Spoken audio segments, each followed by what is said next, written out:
Hello, friends. Did you know that nearly 80% of those who watch my videos aren't subscribed? If you enjoy the content, I'd truly appreciate it if you hit that subscribe button. It helps a lot. Also, don't forget to leave a like and share your thoughts in the comments. Your interaction not only supports the channel's growth, but also helps these stories reach more people. Thank you all for being here. By the way, where are you watching from? Let me know in the comments. Sheriff Marcus Brennan had seen enough death in his 23 years wearing the badge to know when something wasn't right. The call came in at 4:47 a.m. on a Tuesday morning in October, the kind of pre-dawn darkness that made even seasoned law enforcement officers feel uneasy. Martha Henley's voice on the dispatch radio was strained, barely controlled. "Sheriff, we got a body down by Copper Creek. Hunting accident, they're saying, but..." Her voice trailed off, leaving that word hanging in the static-filled silence. But, in Holloway County, that word carried weight. Nothing was ever simple in this stretch of rural Kentucky, where the nearest backup was 45 minutes away on a good day, and cell towers were as scarce as honest politicians. Brennan had learned to trust Martha's instincts over the years. She'd been dispatching for the county since before he was born, and if something felt wrong to her, it usually was. The drive to Copper Creek took him through winding back roads that most GPS systems couldn't find, past trailer homes with Confederate flags hanging limp in the still morning air, and abandoned tobacco barns slowly surrendering to kudzu. This was the kind of country where people minded their own business, sometimes to a fault, where a man could disappear for weeks before anyone thought to check on him, and where the line between accident and intentional harm could blur like morning fog over the hollers. Brennan pulled up to the scene just as the sun was beginning to paint the eastern sky a pale orange. 3 vehicles were already there. Dr. Evelyn Shaw's beat-up Honda Civic, which served as Holloway County's mobile coroner unit, Deputy Tommy Reeves' patrol car, and a mud-splattered Ford F-150 that belonged to the man who'd found the body. That would be Curtis Malloy, a local hunting guide whose family had been working these woods for 4 generations. Curtis was sitting on his truck's tailgate, smoking a cigarette with hands that shook just enough to notice. His face was the color of old newspaper, and when he looked up at Brennan, his eyes held the particular hollow look of a man who'd seen something that would follow him home. "Morning, Curtis," Brennan said, keeping his voice level. Hell of a thing to stumble across. Curtis took a long drag of his cigarette before answering. "Sheriff, I've been hunting these woods since I was knee-high to a grasshopper. Seen plenty of hunting accidents over the years. This ain't one of them." Dr. Shaw emerged from the tree line, pulling off latex gloves with practiced efficiency. At 68, she'd been serving as Holloway County's coroner for longer than anyone cared to remember, combining her medical degree with the kind of rural pragmatism that came from delivering babies and pronouncing deaths in equal measure. Her gray hair was pulled back in a no-nonsense bun, and her wire-rimmed glasses had seen better days, but her eyes were sharp as a scalpel. "Marcus," she said, her voice carrying the weight of bad news, "you need to see this." The body was 20 yards into the woods, in a small clearing that hunters used as a staging area. It was positioned against the base of a massive oak tree, arranged in what most people would call a sitting position. The victim was male, probably in his 40s, wearing full camouflage hunting gear that looked expensive. Too expensive for most folks in Holloway County. But it wasn't the hunting gear that made Brennan's stomach tighten. It was the way the man had been killed. 3 shots, Dr. Shaw said, crouching beside the body. 1 to the chest, 1 to the abdomen, and 1 to the head. The headshot came last, based on the blood spatter patterns.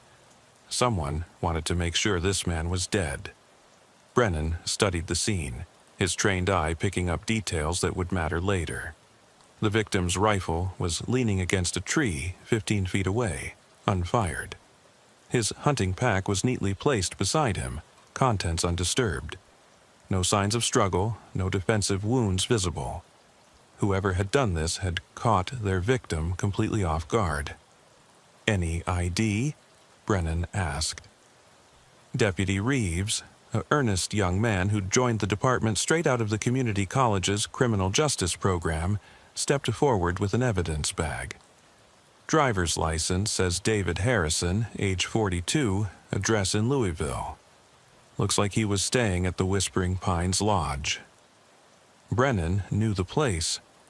It was one of those upscale hunting lodges that catered to city folks who wanted to play Daniel Boone for a weekend. The kind of operation that charged more for 3 days than most locals made in a month. It was owned by the Carver family, who'd been buying up property in Holloway County for the past 5 years, turning working farms into hunting preserves for wealthy clients. "Curtis, you know anything about this fellow?" Brennan asked. Curtis flicked his cigarette butt into the dirt and ground it out with his boot heel. "Never seen him before, but I heard tell there was some city hunter bragging at Mac's Tavern last night about the 10-point buck he was gonna bag this morning. Said he had a guaranteed spot that was gonna make him famous among his hunting buddies back home." "Guaranteed spot?" Dr. Shaw raised an eyebrow. "That's not how hunting works." "No, ma'am, it ain't," Curtis agreed. "But that's what's got folks around here all stirred up. These city hunters coming in with their fancy equipment and their guaranteed kills. Some of the local boys ain't too happy about it." Brennan felt a familiar knot forming in his stomach. In a county where unemployment ran high, and most folks struggled to put food on the table, resentment toward wealthy outsiders could simmer just beneath the surface, waiting for the right spark to ignite. He'd seen it before in other rural communities. Economic pressure, cultural differences, and easy access to firearms created a volatile combination. "Tommy, I want you to head over to the lodge and see what you can find out about Harrison's activities yesterday. Who he talked to, where he went, what time he left this morning." Brennan turned to Curtis. "I need you to stick around for a while longer. Walk me through exactly how you found him." Curtis lit another cigarette, his hand steadier now that he had something to focus on. "I was heading to my tree stand, same one I've used for the past 10 seasons. It's about a quarter-mile north of here, up on the ridge. I always come through this clearing on account of there's a game trail that runs right through it." He pointed to a barely visible path through the underbrush. "Soon as I stepped into the clearing, I knew something was wrong. Deer won't come near a place where there's been violence. They can smell it, you know. Fear, blood, death. The whole area was too quiet, if that makes sense."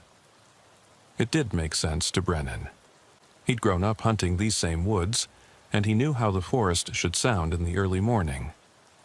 Birds calling, small animals rustling through the leaves, the distant sound of acorns dropping. Silence in the woods usually meant something had disturbed the natural order. "I almost turned around and went another way," Curtis continued. "But then I saw him sitting there against that tree, and for a second I thought maybe he was just taking a rest. Wasn't until I got closer that I realized." He trailed off, taking a shaky drag from his cigarette. "What time was this?" Brennan asked. 5:15, maybe 20 past. Sky was just starting to lighten up. I didn't touch nothing, just backed away and called it in on my radio." Dr. Shaw had been quietly working while they talked, taking photographs and making notes in her worn leather journal. She looked up at Brennan with the expression of someone who'd found something important. "Marcus, come look at this." She was kneeling beside the victim's left hand, which had been resting on his thigh.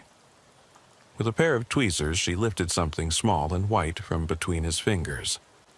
"It's a note," she said, folded up tight and placed deliberately. Brennan pulled on latex gloves and carefully unfolded the paper. It was a piece of standard notebook paper, the kind any kid might tear from a spiral-bound tablet.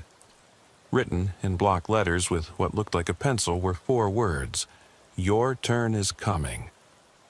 The 3 of them stared at the note in silence. Finally, Curtis spoke up. "Sheriff, I think y'all got yourselves a problem." Brennan couldn't argue with that assessment. A single murder was bad enough, but a murder with a threatening note suggested something more sinister. Someone with a plan. Someone who wasn't finished. "Doc, how long has he been dead?"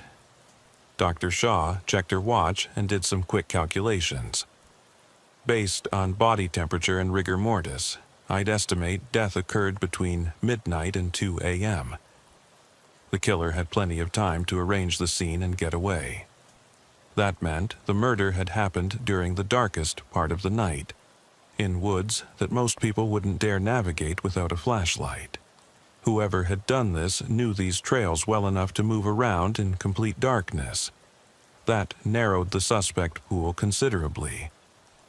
Brennan's radio crackled to life. It was Martha's voice, tense with urgency.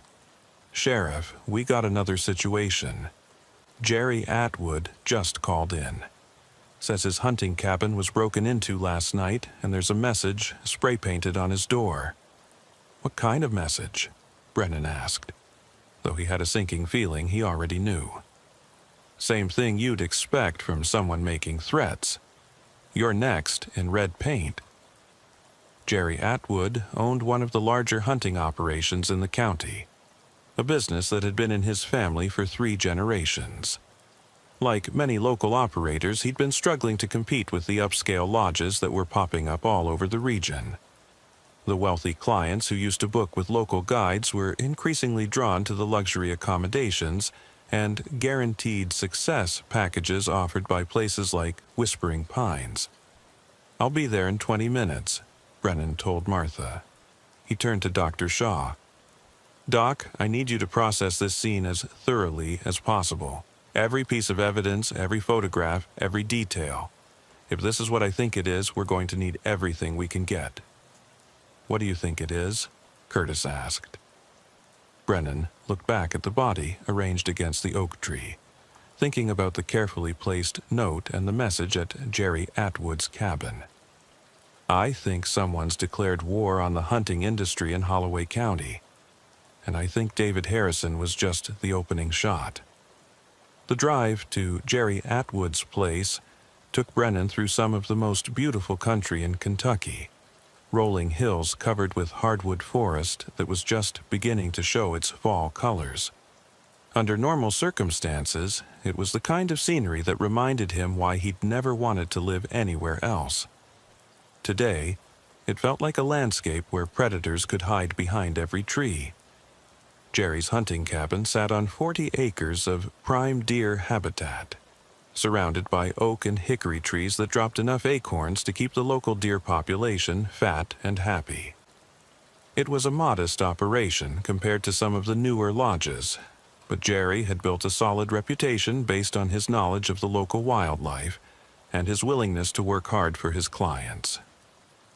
Jerry was waiting on his front porch when Brennan pulled up, a coffee mug in one hand and a .36 rifle in the other. At 55, he was still built like the high school football player he'd once been, all shoulders and stubborn determination.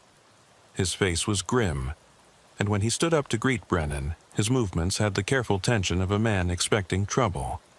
"Morning, Sheriff," Jerry said. "Hell of a way to start the day." The message on Jerry's door was exactly what Brennan had expected. "You're next," in dripping red spray paint. But it was what was nailed to the door frame that made his blood run cold. It was a photograph. A hunting photo of the kind that clients often took to commemorate their success. It showed David Harrison kneeling beside a large buck, grinning broadly at the camera. "Where did this picture come from?" Brennan asked. "No idea," Jerry replied. It was nailed to the door frame right below the message. Must have been taken recently because I recognize that buck. Big 10-pointer that's been hanging around the creek bottom all season. Brennan studied the photograph more closely. Harrison was wearing the same hunting outfit he'd been found in, and the timestamp in the corner indicated the photo had been taken just 2 days earlier. Someone had been watching Harrison, documenting his activities, planning this murder for at least 48 hours. Jerry, I need to ask you some questions, and I need honest answers. Are you having any problems with competitors? Anyone making threats or trying to intimidate you? Jerry set his coffee mug down and leaned against the porch railing. Sheriff, I'm going to be straight with you. Things have been tough around here for the past couple years. These big lodges moving in, they're killing the small operations like mine. They got fancy cabins, gourmet meals, guides who promise clients they'll get a trophy buck guaranteed. Hard to compete with that when all you got is honest work and local knowledge. Any specific problems with other outfitters? Well, Jerry hesitated. There's been some tension with the Carver operation. Whispering Pines Lodge. They've been pretty aggressive about acquiring hunting rights on private land, making offers that local landowners can't refuse. Some folks think they're trying to monopolize the hunting business in this part of the county. Brennan made a note to pay the Carvers a visit.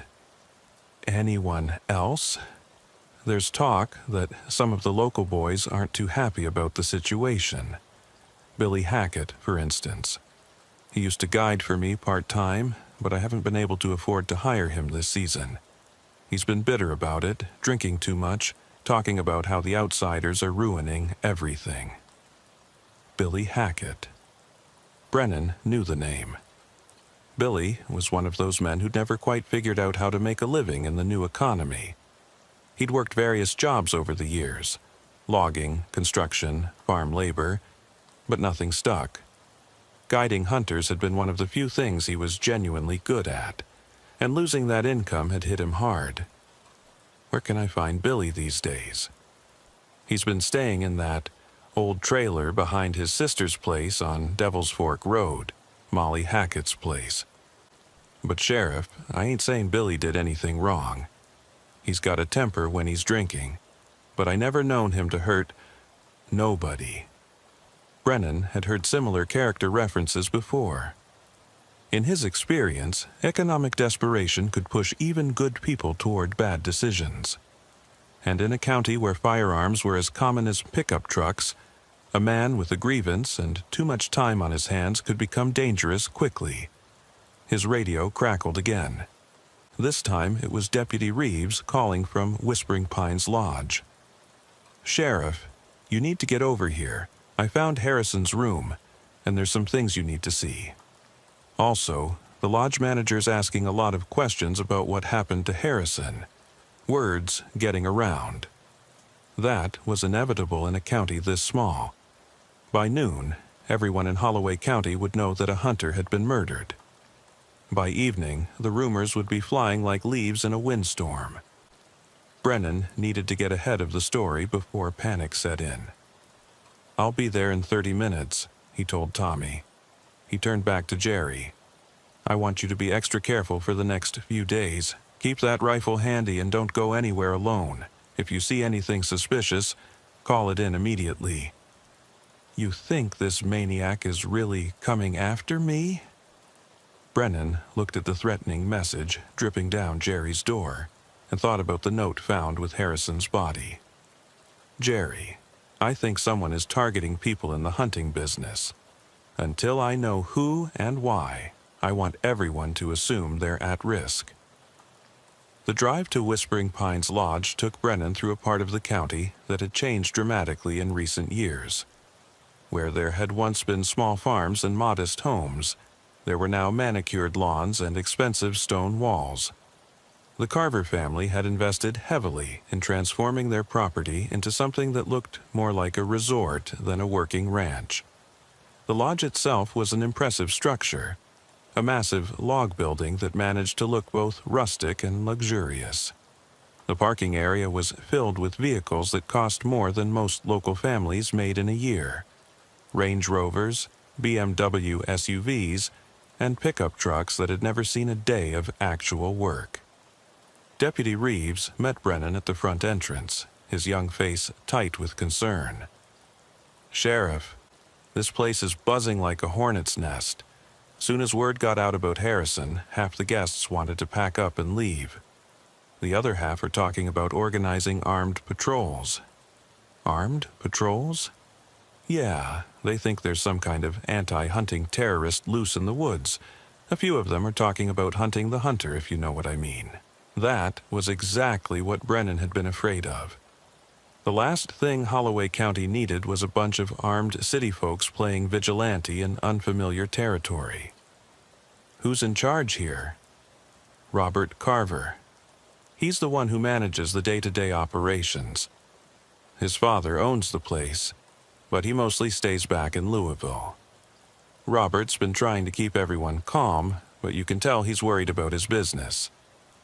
They found Robert Carver in the lodge's main common room, a vast space dominated by a stone fireplace large enough to roast a whole deer.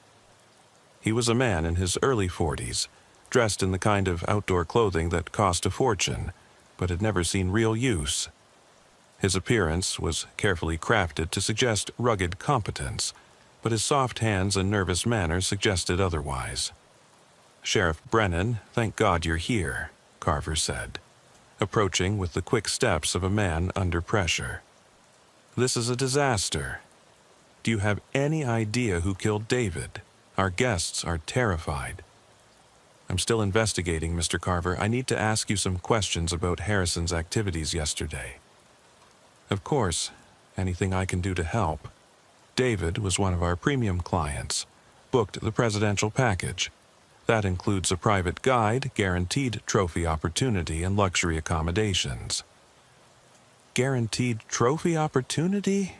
Carver's expression became slightly uncomfortable. "Well, it's a marketing term. We have excellent hunting grounds and experienced guides. Success rates are very high." Brennan made a mental note to explore that topic further. "Who was Harrison's guide?" "Marcus Webb. He's been with us for 2 years. Came highly recommended from an operation down in Tennessee. Very professional, knows these woods better than anyone." "I'll need to speak with him." "That might be difficult. Marcus didn't show up for work this morning. We've been trying to reach him all day, but his phone goes straight to voicemail." Brennan felt that familiar tightening in his chest that came when a case started to get complicated. "When did you last see Webb?" "Yesterday evening, around 8 o'clock. He'd just finished briefing David about this morning's hunt. Everything seemed normal. I'll need Webb's address and phone number. Also, I want to see Harrison's room." Harrison's room was on the lodge's second floor, with a view of the forest where he'd died just a few hours earlier. It was expensively appointed, with leather furniture and local artwork that probably cost more than most people's cars. But it was what Deputy Reeves had found in Harrison's belongings that interested Brennan most. "Look at this," Tommy said, pointing to an open laptop on the room's writing desk. The screen showed an email account with several recent messages. Harrison was corresponding with someone about his hunting trip, but the emails are weird. Brennan read through the messages, his concern growing with each one. The correspondence was with someone calling themselves Mountain Justice, and the tone was increasingly threatening. "Mr. Harrison, you should reconsider your planned hunting trip to Holloway County. The local wildlife deserves better than to be slaughtered by wealthy outsiders for entertainment. Your guaranteed trophy hunt is an insult to the traditions of this region. Real hunters earn their success through skill and patience, not through purchasing it. If you proceed with your hunt, you will face consequences. This is not a threat, it is a promise." The final email had been sent just 12 hours before Harrison's murder. "Your time is up. The reckoning begins at dawn. Has anyone else seen these?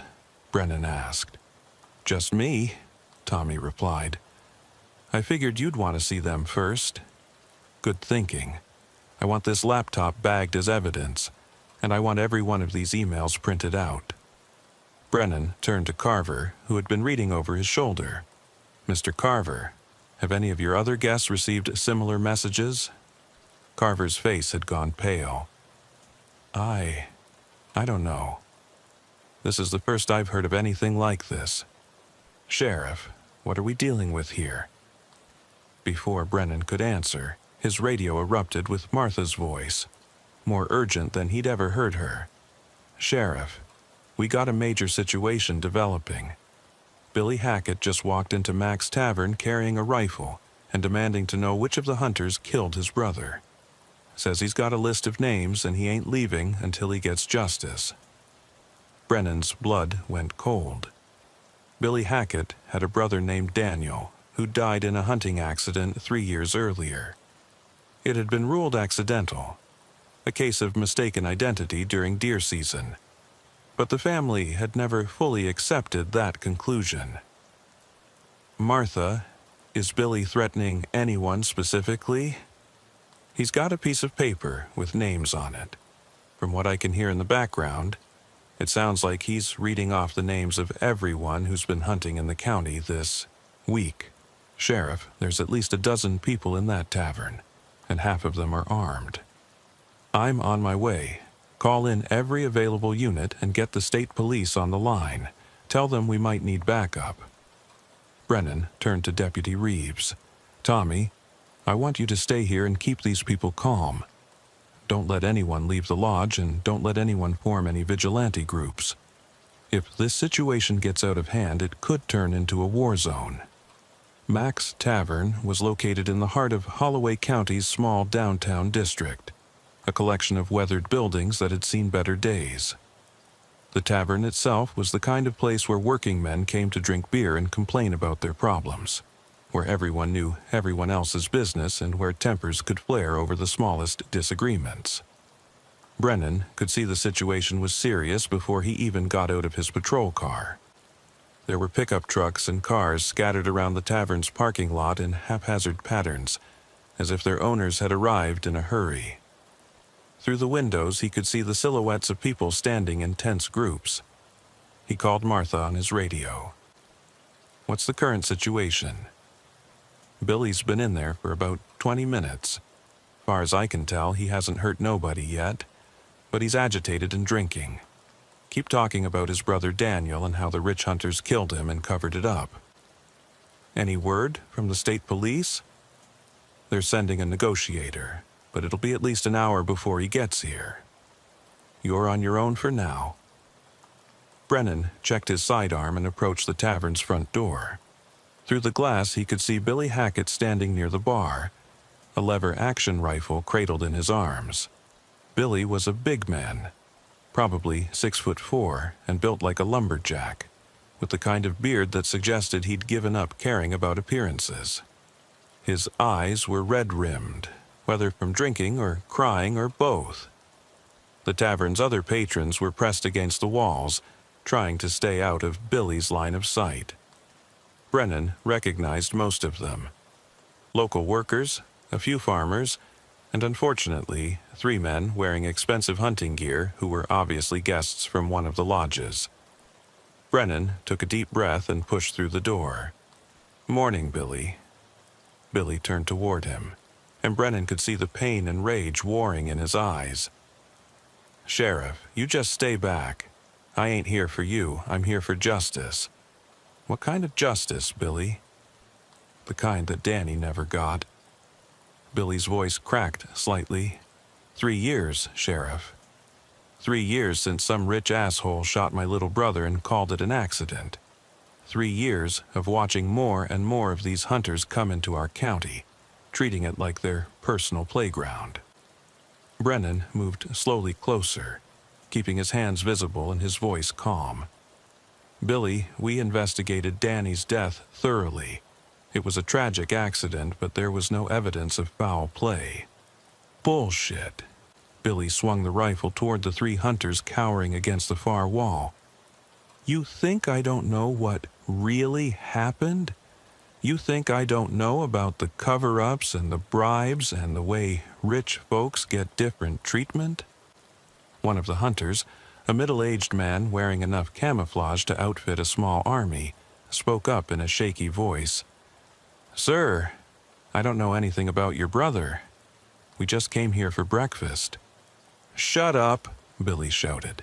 "You think you can just come here and kill whatever you want? You think our woods and our animals are just here for your entertainment?" Brennan could see the situation deteriorating rapidly. Billy was drunk, grieving, and armed. The hunters were terrified and might do something stupid. The local patrons were caught in the middle, and some of them were probably armed as well. "Billy, let's talk about this outside. Just you and me. I ain't going nowhere until someone pays for what happened to Danny." "What do you want, Billy? What would make this right?" Billy's face contorted with emotion. "I want them gone. All of them. I want these rich bastards to stop coming here and treating us like we're part of the scenery. I want—" His voice broke completely, and for a moment he looked like a lost child rather than a dangerous man with a gun. That's when Brennan noticed something that changed everything. Billy was holding a piece of paper in his left hand, and even from across the room, Brennan could see that it was covered with handwriting, the same block lettering he'd seen in the note found with David Harrison's body. "Billy, where did you get that list?" Billy looked down at the paper as if he'd forgotten he was holding it. "Someone left it at my trailer last night. Said it had the names of all the hunters who were responsible for Danny's death." "Who left it?" "I don't know. Found it tacked to my door this morning, along with a note saying it was time to make things right." Brennan felt pieces of the puzzle clicking into place. Someone was manipulating Billy, using his grief and anger to create chaos. The same someone who had murdered David Harrison and left threatening messages for Jerry Atwood. "Billy, I think someone's been lying to you. I think someone's trying to use you to hurt innocent people. You're lying." But there was uncertainty in Billy's voice now, a crack in his rage that Brennan could work with. "Let me see that list, Billy. Let me help you figure out what's really going on."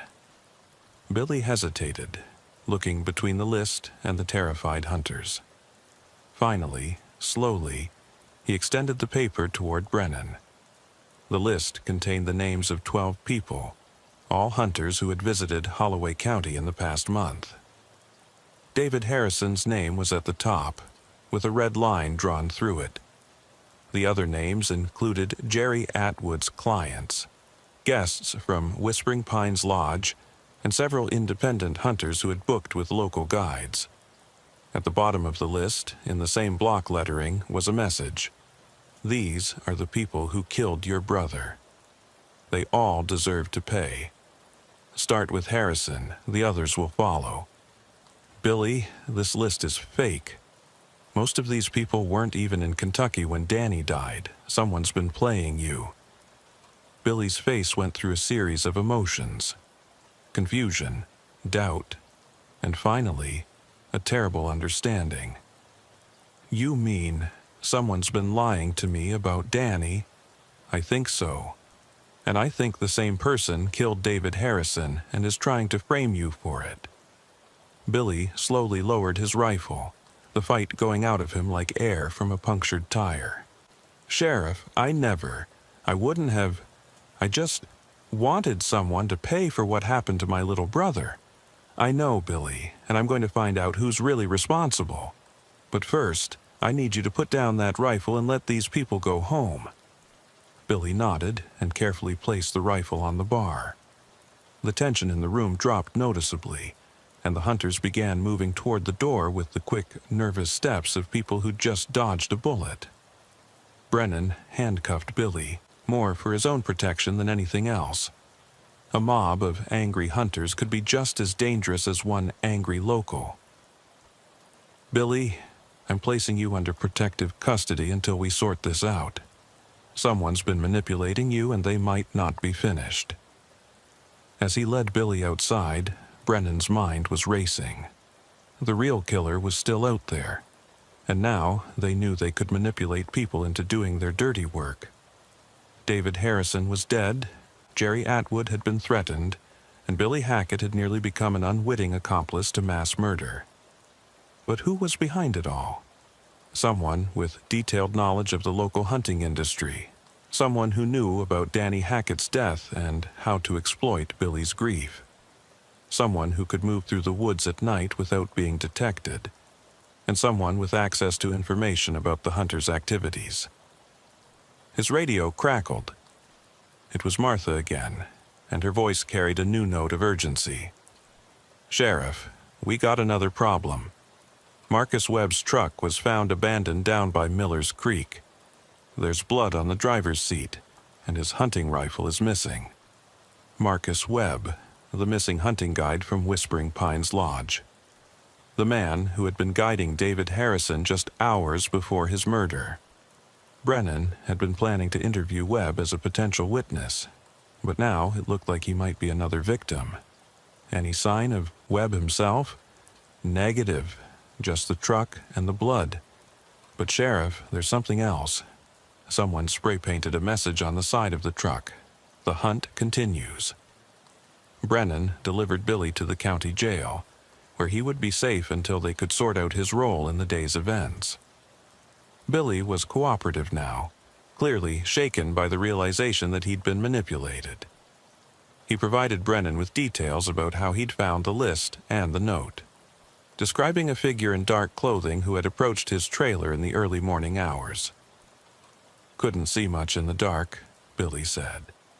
"Person was wearing some kind of hood or mask. They didn't say nothing, just handed me the note and walked away.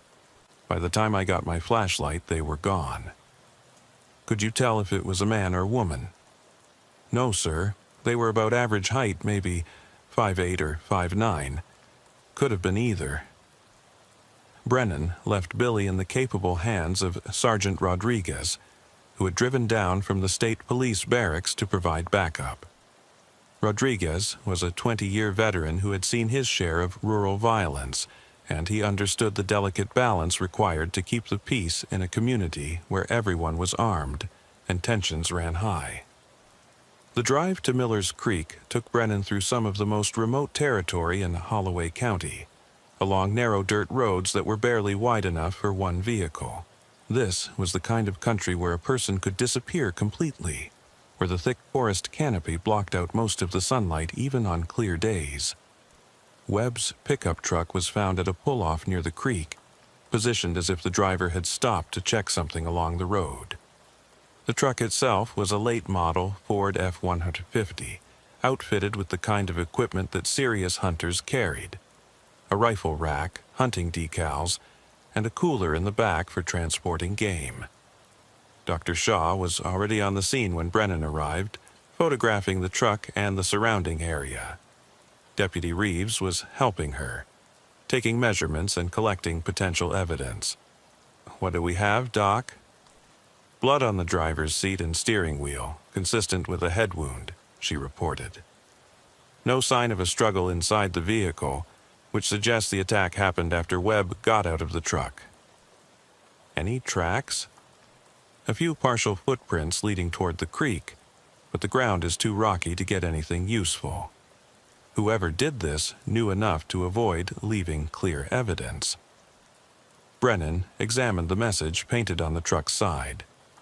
"The hunt continues." The letters were the same style as the notes found with Harrison's body and on Jerry Atwood's door. Red spray paint applied quickly, probably in the dark. "Doc, how much blood are we talking about?" "Enough to suggest a serious injury, but not necessarily fatal. It's possible Webb is still alive somewhere." That thought gave Brennan some hope, but it also added urgency to the investigation. If Webb was alive but injured, time was running out. Deputy Reeves had been searching the area around the truck and called out from near the creek bank, "Sheriff, I found something." Brennan and Dr. Shaw hurried over to where Tommy was kneeling beside the water. He was pointing to a set of drag marks in the muddy bank, as if something heavy had been pulled down to the water's edge. "Looks like someone dragged Webb down here," Tommy said, "but there's no body in the creek." Dr. Shaw knelt beside the drag marks, studying them with the practiced eye of someone who had spent decades reading the story that violent crime left behind.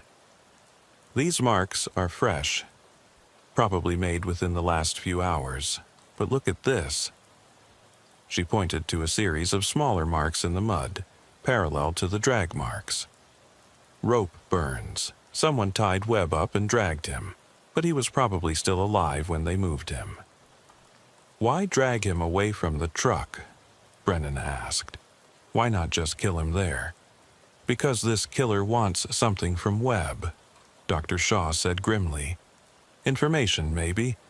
Or they want him alive for some other purpose."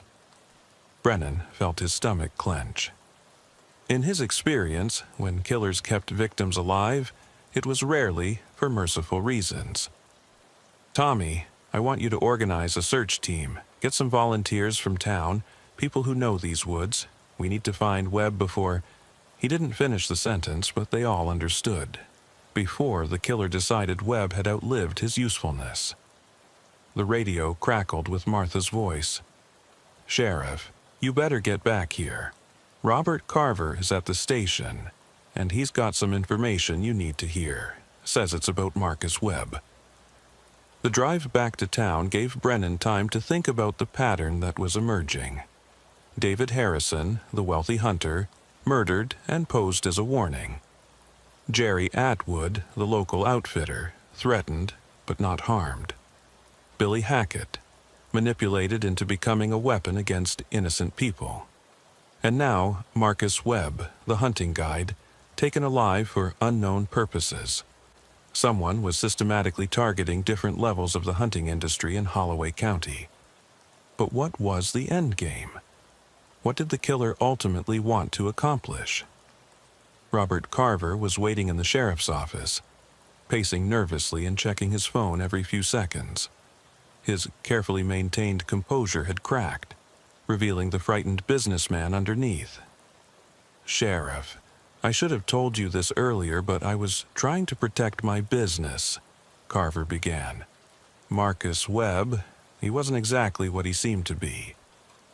Brennan settled into his chair, preparing for another complication.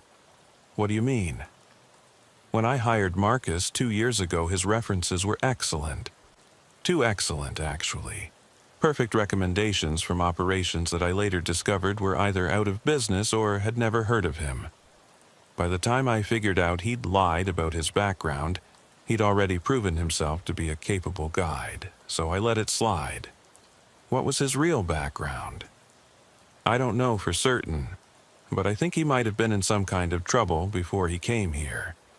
He was always nervous about having his picture taken, never wanted to be included in any of our promotional materials, and he paid for everything in cash, never used credit cards or checks." "Did he have problems with any of the clients?" Carver hesitated.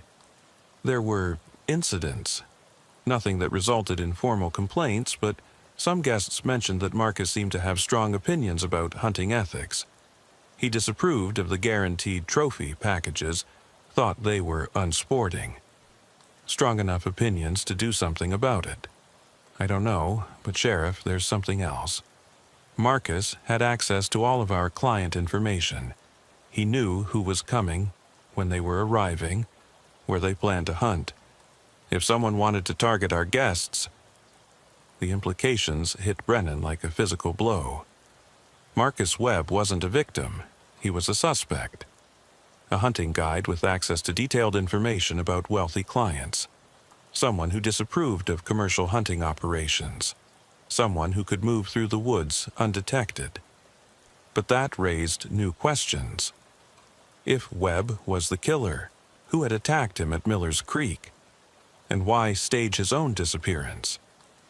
"Mr. Carver, I need a complete list of everyone Webb guided in the past 6 months. Names, addresses, hunting locations, everything. Of course, I'll have my assistant compile it immediately. Also, I need to know about Webb's living situation. Where did he stay? Did he have friends in the area? He rented a cabin from old Sam Whitaker, about 10 miles north of town. Pretty isolated place, back in the hills where you need 4-wheel drive to reach it. As for friends, Carver shrugged. Marcus kept to himself mostly. He did his job and stayed out of everyone's way. Brennan called Deputy Reeves on the radio. Tommy, meet me at the station. We're going to pay a visit to Marcus Webb's cabin.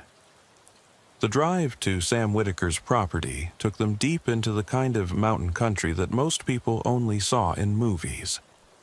The road, if it could be called that, was little more than 2 tire tracks winding through dense forest. Ancient oak and hickory trees formed a canopy so thick that it felt like driving through a green tunnel.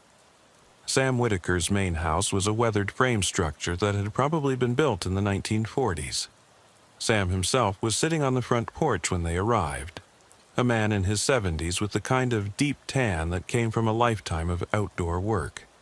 He watched their patrol cars approach with the wary expression of someone who had learned not to trust unexpected visitors.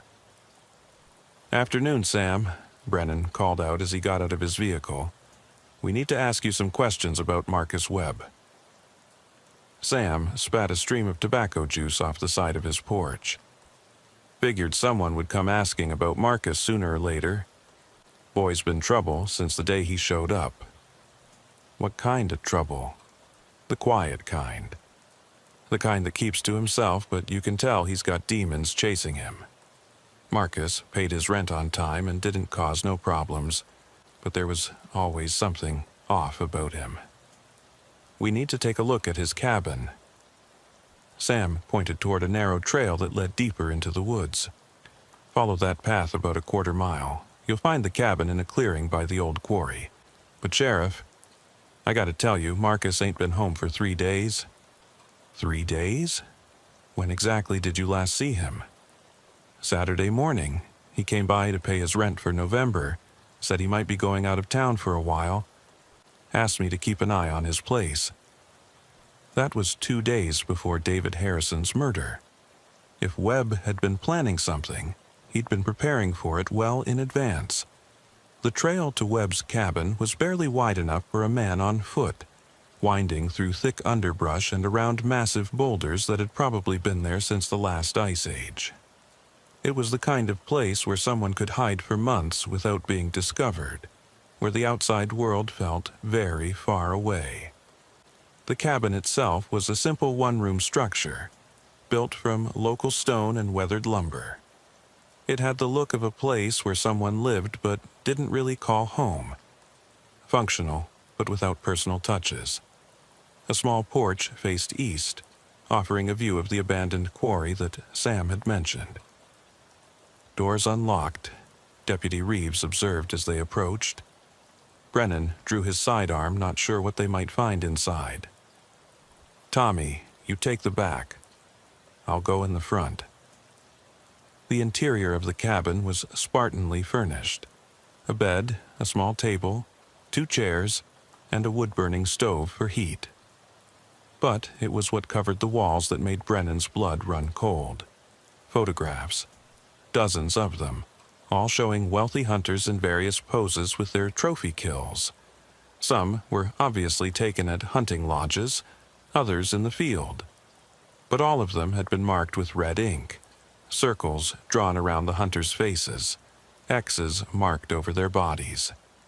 And in the center of it all was a large map of Holloway County, with colored pins marking the locations of every hunting lodge, outfitter, and guide service in the region. Red pins marked operations that catered to wealthy clients. Black pins marked local operations like Jerry Atwood's business. "Sheriff, you need to see this," Tommy called from the cabin's small back room. Brennan found his deputy standing over a wooden table that served as a makeshift desk. The table was covered with documents, client lists from various hunting operations, newspaper clippings about hunting accidents, and what appeared to be a detailed plan for targeting the county's hunting industry. One document in particular caught Brennan's attention. It was a handwritten manifesto, several pages long, detailing the author's grievances against commercial hunting and his plans for what he called ecological justice. The wealthy elite treat our forests like their personal playgrounds, one passage read. They buy their way into experiences that should be earned through respect and understanding of the natural world. They corrupt local guides with money, turning proud hunters into servants of mammon. They must be stopped. Another section outlined a specific strategy. Begin with symbolic violence against the most egregious offenders. Use local grievances to create chaos and misdirection. Turn the community against itself while systematically eliminating the source of the corruption. Tommy, bag all of this as evidence. Every document, every photograph, everything. But even as his deputy began collecting the evidence, Brennan was troubled by something that didn't fit. The manifesto was clearly written by someone with strong opinions about hunting ethics, someone who saw himself as an environmental crusader. But the handwriting didn't match the block letters they'd found in the threatening notes. And there was something else. The manifesto was typed, not handwritten. The threatening notes had been written by hand, in block letters that suggested someone trying to disguise their natural handwriting. "Sheriff," Tommy said, "look at this." He was holding a photograph that had been pinned to the wall separately from the others. It showed Marcus Webb standing next to a large buck. But unlike the other hunting photos, this one hadn't been marked with red ink. Instead, someone had written across the bottom in those same block letters, "The teacher becomes the student." Brennan felt pieces of a very different puzzle beginning to fall into place. Marcus Webb wasn't the killer. He was another victim. Someone had been using his cabin, his research, his identity to plan and execute the attacks on Holloway County's hunting industry. "Tommy, we need to get back to town immediately. I think we've been looking at this all wrong." As they drove back toward civilization, Brennan's mind raced through the implications of what they'd discovered. Someone had been using Marcus Webb's identity and his cabin as a base of operations. Someone who knew enough about Webb's background to impersonate him convincingly. Someone with access to the lodge's client information and the ability to move freely through the hunting community. His radio crackled with Martha's voice, urgent and frightened. "Sheriff, we got multiple reports of gunfire out at Whispering Pines Lodge. Sounds like a war zone out there." "I'm 15 minutes out. Call the state police, tell them we need immediate backup." "Already done." "But Sheriff, there's something else. Robert Carver called about 10 minutes ago. Said he found Marcus Webb's body in one of the lodge's storage buildings. Says he's been dead for days." The pieces were falling into place now, but the picture they formed was more terrifying than Brennan had imagined. Marcus Webb had been dead for days, probably since Saturday when Sam Whitaker last saw him. Someone had killed Webb, taken his identity, and used his access to the lodge to plan and execute the subsequent attacks. But who? And why were they attacking the lodge now, when they could have continued operating under Webb's identity? The answer came to him as he turned onto the road leading to Whispering Pines Lodge, because their plan was accelerating. Because they'd achieved the chaos they wanted, and now they were moving to the final phase. The scene at the lodge was like something from a war movie. Expensive vehicles were scattered around the parking area, some with their doors open as if their owners had fled in panic.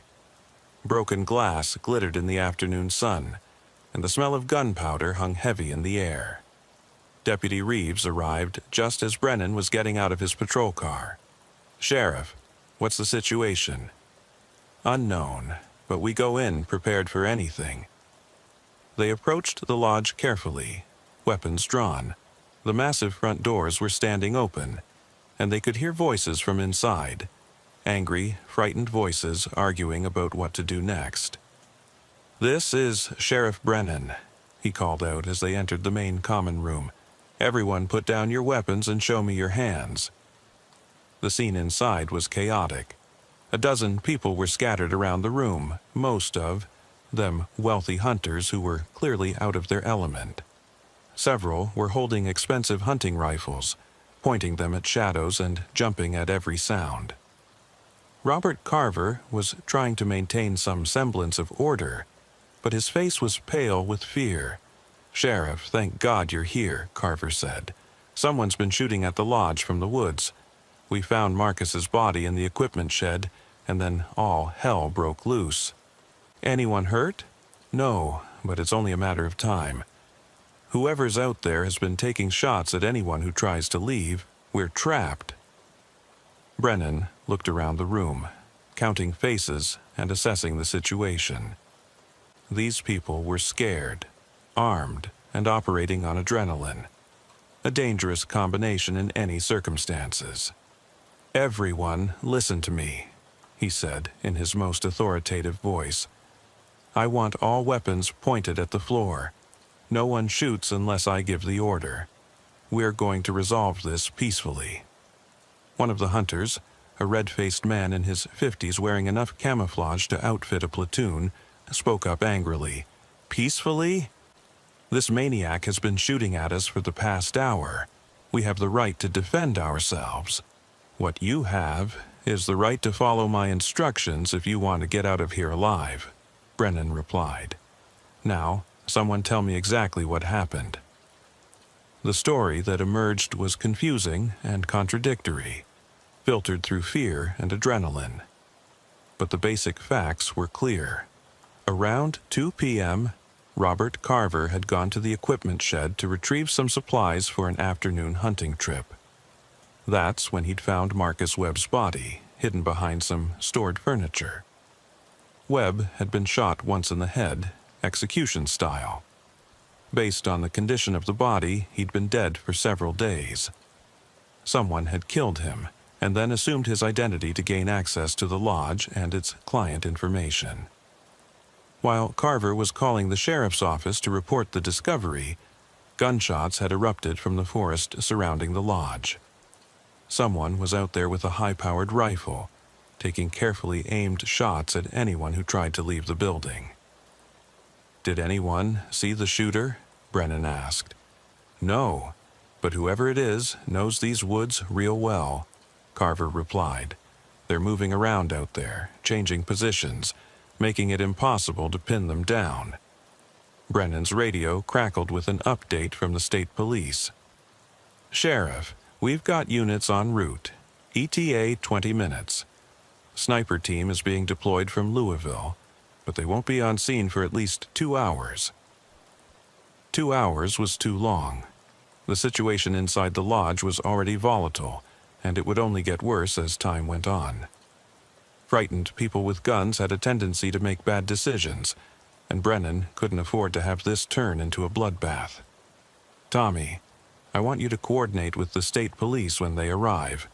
Set up a perimeter, but don't let anyone approach the building until we know what we're dealing with." "What are you going to do?" "I'm going to try to make contact with our shooter, find out what they want." Brennan approached the lodge's front windows carefully, staying low to avoid presenting a target. The forest beyond the parking area looked peaceful enough, but he knew that appearances could be deceiving. Somewhere in those trees was someone with a rifle and enough skill to keep a dozen people pinned down. He picked up a phone from the reception desk and dialed Martha at the sheriff's office. "Martha, I need you to patch me through to whatever phone system this lodge uses for announcements. I want to broadcast a message to whoever's out there." A moment later, his voice was echoing across the lodge's property through the outdoor speaker system. "This is Sheriff Brennan. I know you can hear me. I want to talk." The response came immediately. A single rifle shot that shattered one of the lodge's front windows, sending glass cascading across the floor. The hunters inside scrambled for cover, shouting and cursing. Brennan tried again. I know you've been wronged. I know you're angry about what's happened to this county's hunting traditions. But this isn't the way to fix it. Another shot, this one taking out a decorative light fixture on the front porch. I found your manifesto at Marcus Webb's cabin. I understand your grievances against commercial hunting operations, but killing innocent people won't solve anything. This time, the response was different. A voice called out from the woods, amplified by some kind of portable speaker system. Innocent? These people are parasites, Sheriff. They come here with their money and their arrogance, treating our forests like a theme park. The voice was electronically distorted, making it impossible to determine if it belonged to a man or woman. But the words were clear enough, filled with the kind of righteous anger that could justify almost any action. I'm willing to listen, Brennan called back. Tell me what you want. I want them gone. All of them. I want the commercial hunting operations shut down, the wealthy clients sent back to their cities, and the forests returned to the people who understand and respect them. That's not something I can deliver, but maybe we can work out some kind of compromise. There can be no compromise with corruption, Sheriff. These people have poisoned everything they've touched. The only solution is to remove the poison entirely. Brennan felt a chill as he realized what they were dealing with. This wasn't just an angry local upset about economic changes. This was someone who had moved beyond rational thought, someone who saw violence as the only solution to a complex problem. What about Marcus Webb? Why did you kill him? Webb was weak. He had access to the information I needed, but he lacked the courage to act on his convictions. I gave him a chance to join me, to help me clean up this mess. When he refused, he became part of the problem. And David Harrison? Harrison was a symbol.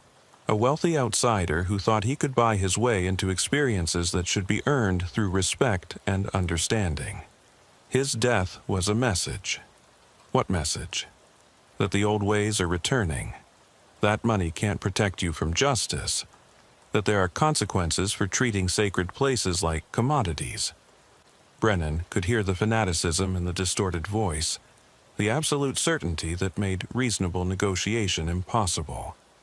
This person had moved beyond the realm of ordinary criminal motivation into something approaching religious extremism. His radio crackled with an update from Deputy Reeves. Sheriff, state police are on scene. They're setting up a perimeter, but they want to coordinate with you before making any moves. Tell them to hold position. I'm still trying to negotiate. But, even as he said it, Brennan knew that negotiation was unlikely to succeed. The person in the woods had already crossed too many lines, committed too many acts of violence to simply walk away. They were either going to surrender or fight to the death, and nothing in their words suggested surrender was an option. The voice from the woods spoke again. Sheriff, you have 1 hour to clear everyone out of that lodge and shut down all commercial hunting operations in this county. If you don't, I'll start picking off your wealthy friends one by one. That's not possible, and you know it. Even if I wanted to, I don't have that kind of authority.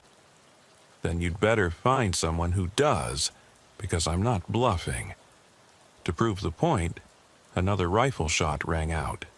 This one so close to the window where Brennan was standing that he could feel the passage of the bullet. The message was clear. The shooter could have killed him any time they wanted to, but they were choosing to let him live for now. Brennan moved away from the window and gathered the people in the lodge's main room.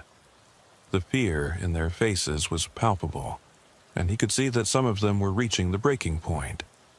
Listen to me carefully, he said. We're dealing with someone who's mentally unstable and heavily armed. The state police are here and we're going to get through this, but I need everyone to stay calm and follow my instructions exactly. The red-faced hunter from earlier spoke up again. To hell with that. We've got enough firepower in this room to take out whoever's shooting at us. Why don't we just charge out there and end this? Because that's exactly what they want, Brennan replied. They're trying to provoke us into doing something stupid. The moment we start shooting back, people are going to die. People are going to die anyway. At least this way we go down fighting. Brennan could see heads nodding around the room, fear transforming into anger and desperation. He needed to defuse the situation before these frightened amateurs decided to play soldier. Mr. Carver, is there another way out of this building? Service entrance, back door, anything? There's a service corridor that leads to the kitchen, and from there you can access the loading dock. But you'd still have to cross about 50 yards of open ground to reach the tree line. That's too much exposure. What about underground? Storm drains, utility tunnels? Nothing like that. The lodge was built on bedrock, so there's no basement or tunnel system. Brennan's radio crackled with a message from the state police commander. Sheriff, we've got snipers moving into position, but we need to know more about the target's location. Can you get us any intelligence on where they're positioned? Negative. They've been moving around, changing positions every few minutes. Professional-level fieldcraft. Copy that. We're going to try to flank them, see if we can get a visual. Before Brennan could respond, the lights in the lodge went out. Emergency lighting kicked in a moment later, bathing everything in an eerie red glow. Someone had cut the power lines. That's not good, Deputy Reeves said quietly. The voice from the woods spoke again, this time much closer to the building. Time's running out, Sheriff. I'm getting impatient. Brennan realized with growing dread that their situation was deteriorating rapidly. The shooter was escalating, moving closer to the building, cutting off utilities. Whatever they were planning, it was building toward a climax. His radio erupted with urgent chatter from the state police units. Shots fired! Shots fired! We have an officer down! The sound of gunfire erupted from multiple directions around the lodge, the sharp crack of rifles mixing with the deeper boom of shotguns. The state police had made contact with the shooter, but it sounded like they were taking casualties. Inside the lodge, panic began to spread. People were shouting, running for cover, and several of the hunters were raising their weapons toward the windows. Everyone stay down, Brennan yelled. Do not return fire unless you have a clear target. But his words were lost in the chaos. The red-faced hunter pushed past him toward the front door, rifle in hand. I'm not waiting here to die like a sitting duck. Before Brennan could stop him, the man burst through the front door and into the parking area. He made it perhaps 10 steps before a rifle shot dropped him to the ground, clutching his leg and screaming in pain. God damn it, Brennan cursed. Now they had a wounded man in the open, and anyone who tried to help him would be exposed to sniper fire. The gunfire outside was intensifying, and through the broken windows Brennan could see muzzle flashes in the forest. The state police were engaged in a running firefight with someone who seemed to know exactly where they were and how to stay one step ahead of them. Sheriff, Robert Carver said, his voice tight with fear. What if this isn't just one person? What if there's a whole group of them out there? The thought had occurred to Brennan as well. The level of coordination, the ability to engage multiple police units simultaneously, the sophisticated planning. It all suggested something more than a lone wolf operation. His radio crackled with an update from the state police commander.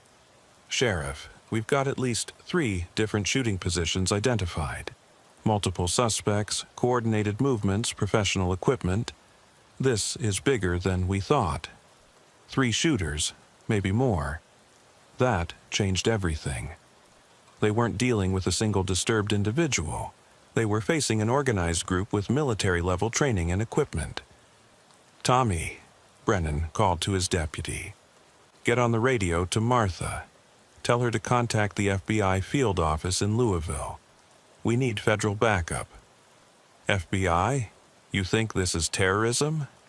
"I think this is beyond our capabilities. These people have been planning this for months, maybe years. They've got detailed intelligence on our hunting industry, sophisticated weapons, and the training to use them effectively." As if to emphasize his point, another volley of gunfire erupted from the woods. This time, several of the lodge's windows exploded inward, sending glass fragments flying across the room. People screamed and dove for cover behind furniture and walls. "They're trying to drive us into a panic," Brennan realized. "They want us to make mistakes." But understanding their strategy didn't make it any easier to counter. The people in the lodge were civilians, not trained law enforcement officers. They were reaching the limits of their endurance, and when people got desperate enough, they stopped thinking rationally. The wounded hunter in the parking lot was still screaming, his voice echoing off the lodge's walls. Two of his companions were arguing about whether to try to rescue him, their voices growing louder and more heated with each passing minute. "I'm going out there," one of them finally declared. "Bill's my brother-in-law. I can't just leave him to bleed to death." "It's suicide," the other man replied. "Soon as you step outside, they'll cut you down, too." "Then what do you suggest? We just listen to him scream until he dies?" Brennan knew he had to do something before the situation deteriorated further. "I'll go," he said. "I'm wearing body armor, and I've got the training for this kind of situation." "Sheriff, that's crazy," Deputy Reeves protested. "You'll be completely exposed out there." "Maybe, but I can't ask civilians to take risks that I'm not willing to take myself." Before anyone could argue further, Brennan moved toward the lodge's front door. He checked his sidearm, adjusted his body armor, and took a deep breath. "If something happens to me, Tommy, you're in charge until the feds arrive. Keep these people calm and don't let them do anything stupid." "Sheriff." "That's an order, Deputy." Brennan pushed through the front door and into the nightmare outside. The wounded hunter was lying about 30 feet away, clutching his leg and moaning. Blood was pooling beneath him, dark against the gravel parking area. The world seemed unnaturally quiet as Brennan began moving toward the injured man. His senses were hyper-alert, scanning the tree line for any sign of movement, any hint of where the next shot might come from. He made it halfway to the wounded hunter before the voice spoke again, this time from a speaker much closer to the building. "Very brave, Sheriff, but ultimately pointless." Brennan didn't respond, continuing his careful advance toward the wounded man. 20 feet, 15, 10. "You can't save them all, you know. This is just the beginning." 5 feet from the wounded hunter, Brennan dropped to one knee and began assessing the man's injuries. The bullet had shattered his left femur, causing significant bleeding but probably not life-threatening damage if they could get him medical attention quickly. "Can you walk?" Brennan asked. "I don't think so," the man gasped. "Legs broken bad." Brennan looked back toward the lodge, calculating distances and angles. It was going to be a difficult rescue under the best circumstances, and these were far from the best circumstances. "I'm going to carry you back to the building," he told the wounded man. "When I pick you up, try to stay as low as possible." He was preparing to lift the injured hunter when the voice from the woods spoke again. "I'm going to give you a choice, Sheriff. You can save this one man, or you can save all the others. But you can't save both." "What do you mean?" "I mean that while you're playing hero out there, my associates are preparing to assault the lodge. You have about 60 seconds to decide what matters more to you." Brennan felt ice form in his stomach. It was a trap. designed to force him into an impossible choice. Save one wounded man and potentially lose a dozen others, or abandon the wounded man to protect the group. The sound of gunfire erupted from the back of the lodge, confirming his worst fears. The shooters had been using the rescue attempt as a distraction while they moved into position for a direct assault on the building. "Sorry," he told the wounded hunter. "I'll be back for you." He sprinted toward the lodge's front entrance, his body armor feeling heavy and awkward as he ran. Behind him, he could hear the wounded man calling out in fear and pain, but there was nothing he could do about that now. Inside the lodge, chaos reigned. Several windows had been shot out, and people were huddled behind whatever cover they could find. Deputy Reeves was trying to organize a defense, but the civilians were too frightened to follow complex instructions. "Tommy, what's the situation?" "Multiple shooters approaching from the rear. They've got us pinned down pretty good." Brennan moved to one of the back windows and peered carefully outside. He could see muzzle flashes in the tree line, at least 3 different positions. The shooters were maintaining steady pressure, not trying to storm the building, but keeping everyone inside too scared to move. This is a siege, he realized. They're going to wear us down until we make mistakes. His radio crackled with an update from the state police. "Sheriff, federal agents are en route. ETA 90 minutes. Can you hold position until then?" 90 minutes. It might as well have been 90 hours. The people in the lodge were already on the edge of panic, and the shooters outside seemed to have unlimited ammunition and patience. "We'll do our best," Brennan replied, though he wasn't sure how they were going to accomplish that. The answer came sooner than he expected. Robert Carver approached him with a grim expression, and a set of building plans spread across his hands. "Sheriff, there might be another option. When we built this place, we installed a panic room in the basement. It's designed to withstand pretty much anything short of a direct missile strike. How many people can it hold? Maybe 8 or 10 if they're willing to get real friendly with each other." Brennan counted heads. There were 14 people in the lodge, plus himself and Deputy Reeves. The panic room wouldn't hold everyone. "There's another problem," Carver continued. "The entrance to the panic room is through my private office, which is on the opposite side of the building from where we are now. We'd have to cross the main common area to reach it. That meant exposing themselves to gunfire from multiple directions. Some of them might make it, but others would certainly be hit. What kind of security does the panic room have? Independent power supply, communications equipment, enough food and water for a week. Once we're inside, we can contact the outside world and coordinate with law enforcement."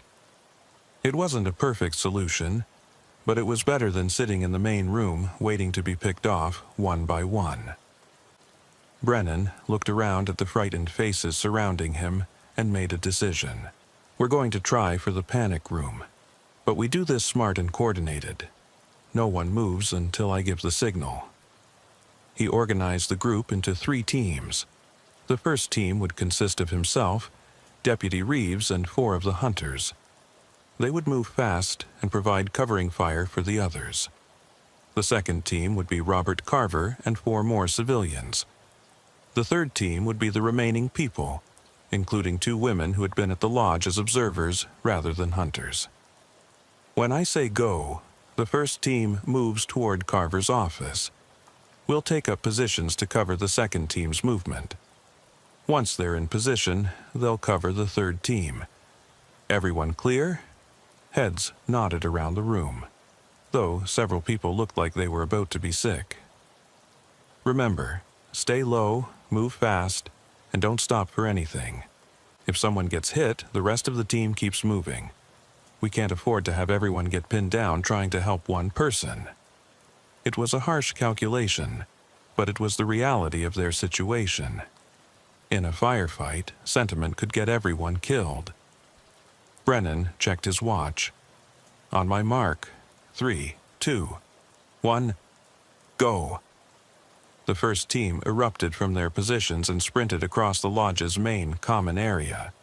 Immediately, gunfire erupted from outside as the shooters responded to the movement.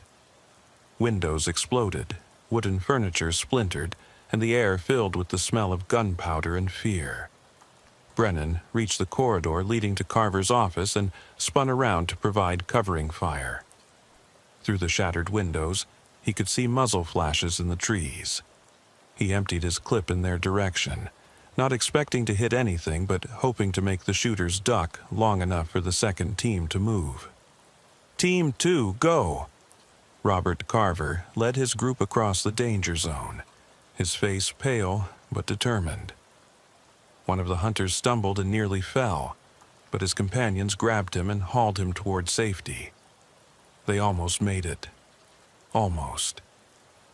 The gunfire from outside intensified just as the second team reached the halfway point. One of the hunters cried out and spun to the ground, blood spreading across his hunting jacket. His companions hesitated, torn between helping him and reaching safety. "Keep moving," Brennan shouted. "Don't stop." It went against every human instinct, but it was the only way. The wounded hunter waved weakly, understanding what had to happen. His companions reluctantly continued toward the corridor, leaving him behind. "Team 3, go!" The final group consisted entirely of non-combatants, people who had never been in a firefight and were running on pure adrenaline. They moved more slowly than the others, staying low, but lacking the tactical awareness that might have kept them safer. Halfway across the room, one of the women stumbled and fell.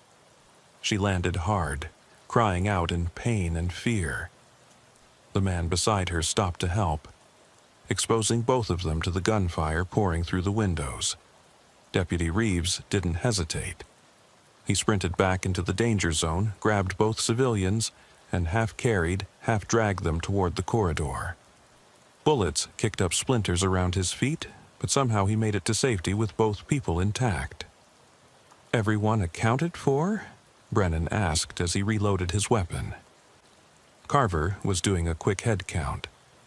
"We lost 2 people back there, but the rest are here. 2 people left behind, wounded and possibly dying while the rest of them sought safety. It was a tactical necessity, but it felt like a betrayal nonetheless." Carver led them down a narrow hallway to his private office, a spacious room decorated with expensive hunting trophies and photographs of satisfied clients. But it was what lay hidden behind a bookshelf that interested Brennan now. "Help me move this," Carver said, pushing against the bookshelf. It swung aside on hidden hinges, revealing a steel door with an electronic lock. "Biometric scanner," Carver explained as he pressed his thumb to a small screen. "Only responds to my fingerprint and my partner's." The door slid open with a soft hiss, revealing a small room lined with monitors and communication equipment. It was cramped but well appointed, with supplies that could sustain a small group for several days. "Everyone inside," Brennan ordered. "Quickly." As the last person squeezed into the panic room, Brennan took a final look back down the hallway. Somewhere in the lodge behind them, 2 wounded people were waiting for help that might never come. The weight of that decision would stay with him for the rest of his life. The panic room door sealed with a solid thunk, cutting off the sounds of gunfire from outside. For the first time in hours, they were truly safe. But safety came with its own burden of guilt and helplessness. "The communications array is fully operational," Carver said, checking the bank of monitors that showed different views of the lodge's exterior. "We can coordinate with law enforcement from here." Brennan immediately got on the radio with the state police commander. "This is Sheriff Brennan. We've got most of our people secured, but we have wounded left behind in the main building." "Copy that, Sheriff. We're aware of the casualties. Federal agents are now 30 minutes out, and we're preparing for a coordinated assault on the shooter positions." "How many shooters are we dealing with?" Best estimate is 4 to 6 individuals, all heavily armed and showing professional-level tactics. They've got the lodge surrounded and are maintaining discipline under fire. This isn't some amateur operation. Through the panic room's monitors, Brennan could see the truth of that assessment. The shooters had positioned themselves to cover all approaches to the lodge, and they were maintaining their positions despite the arrival of state police reinforcements. Whoever these people were, they had military training and the equipment to use it effectively. "Sheriff," one of the hunters said, "who are these people? What do they want?" It was a good question, and one that Brennan wasn't sure he could answer completely. "Near as I can tell, there's some kind of extremist group opposed to commercial hunting. They see operations like this lodge as a corruption of traditional hunting values. So they're killing people over hunting ethics? They're killing people because they've decided that violence is the only way to solve what they see as a fundamental problem. In their minds, they're not murderers. They're environmental warriors fighting to save something sacred." Robert Carver was monitoring the communications equipment, his face growing paler by the minute. "Sheriff, I'm picking up radio chatter from outside. I think they're planning something big." Brennan moved to the communications console and listened to the crackling voices on multiple frequencies. What he heard made his blood run cold. Phase 3 initiated. Charges are in position. Confirm. Building will be leveled in 15 minutes. All units withdraw to safe distance. No survivors. Explosive charges. They weren't planning to take prisoners or make demands. They were planning to destroy the entire lodge with everyone inside. "We need to evacuate immediately," Brennan said. "They're going to blow the building." "The panic room is designed to survive explosions," Carver protested. "We should be safe here." "Not from military-grade explosives. If they level the building, we'll be buried alive." The irony wasn't lost on him. The panic room that was supposed to be their salvation was about to become their tomb. "Is there another way out?" Deputy Reeves asked. Carver was studying the building plan spread across the room's central table. "There's an emergency exit that leads to a tunnel system. It was designed as an escape route in case the main building was compromised." "Where does it come out?"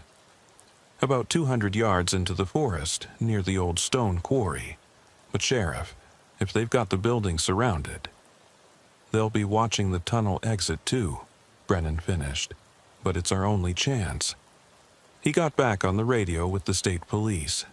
"Commander, we have intelligence that the suspects are planning to detonate explosives in the building.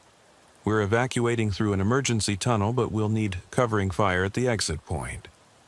"Understood. Can you give us coordinates for the exit?"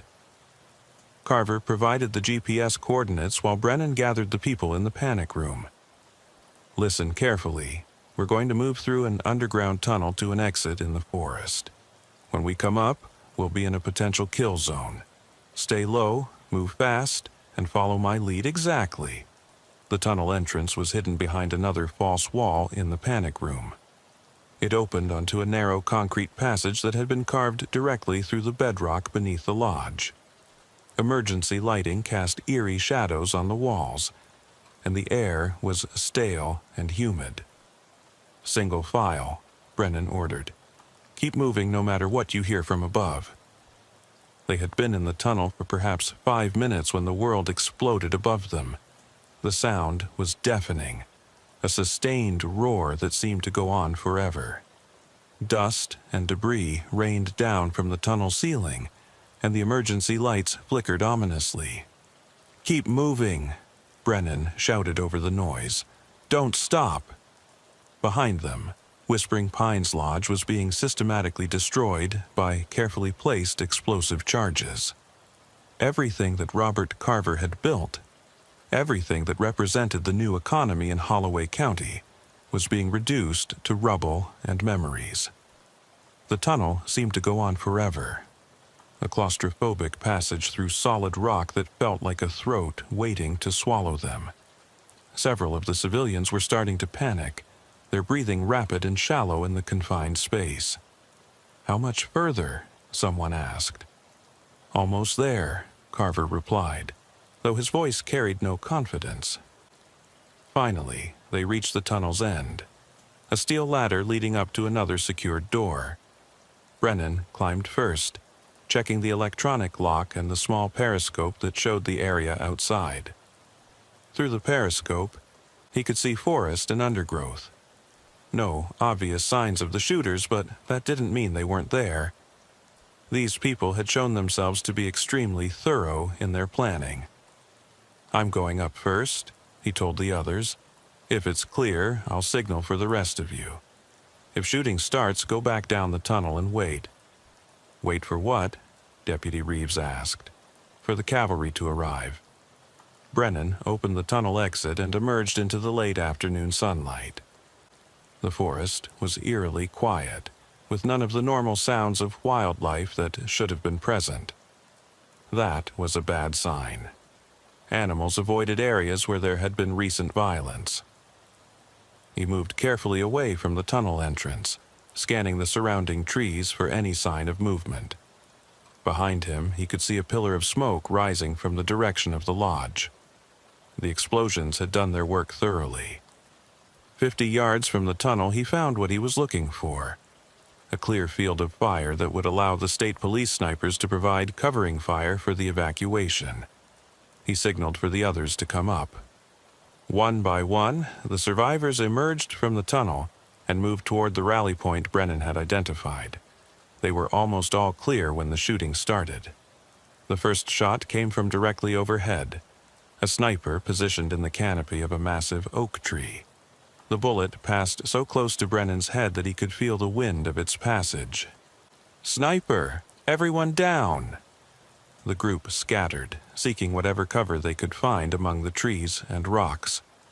Brennan could see the muzzle flash from the sniper's position, but the shooter was well concealed and in an excellent tactical position.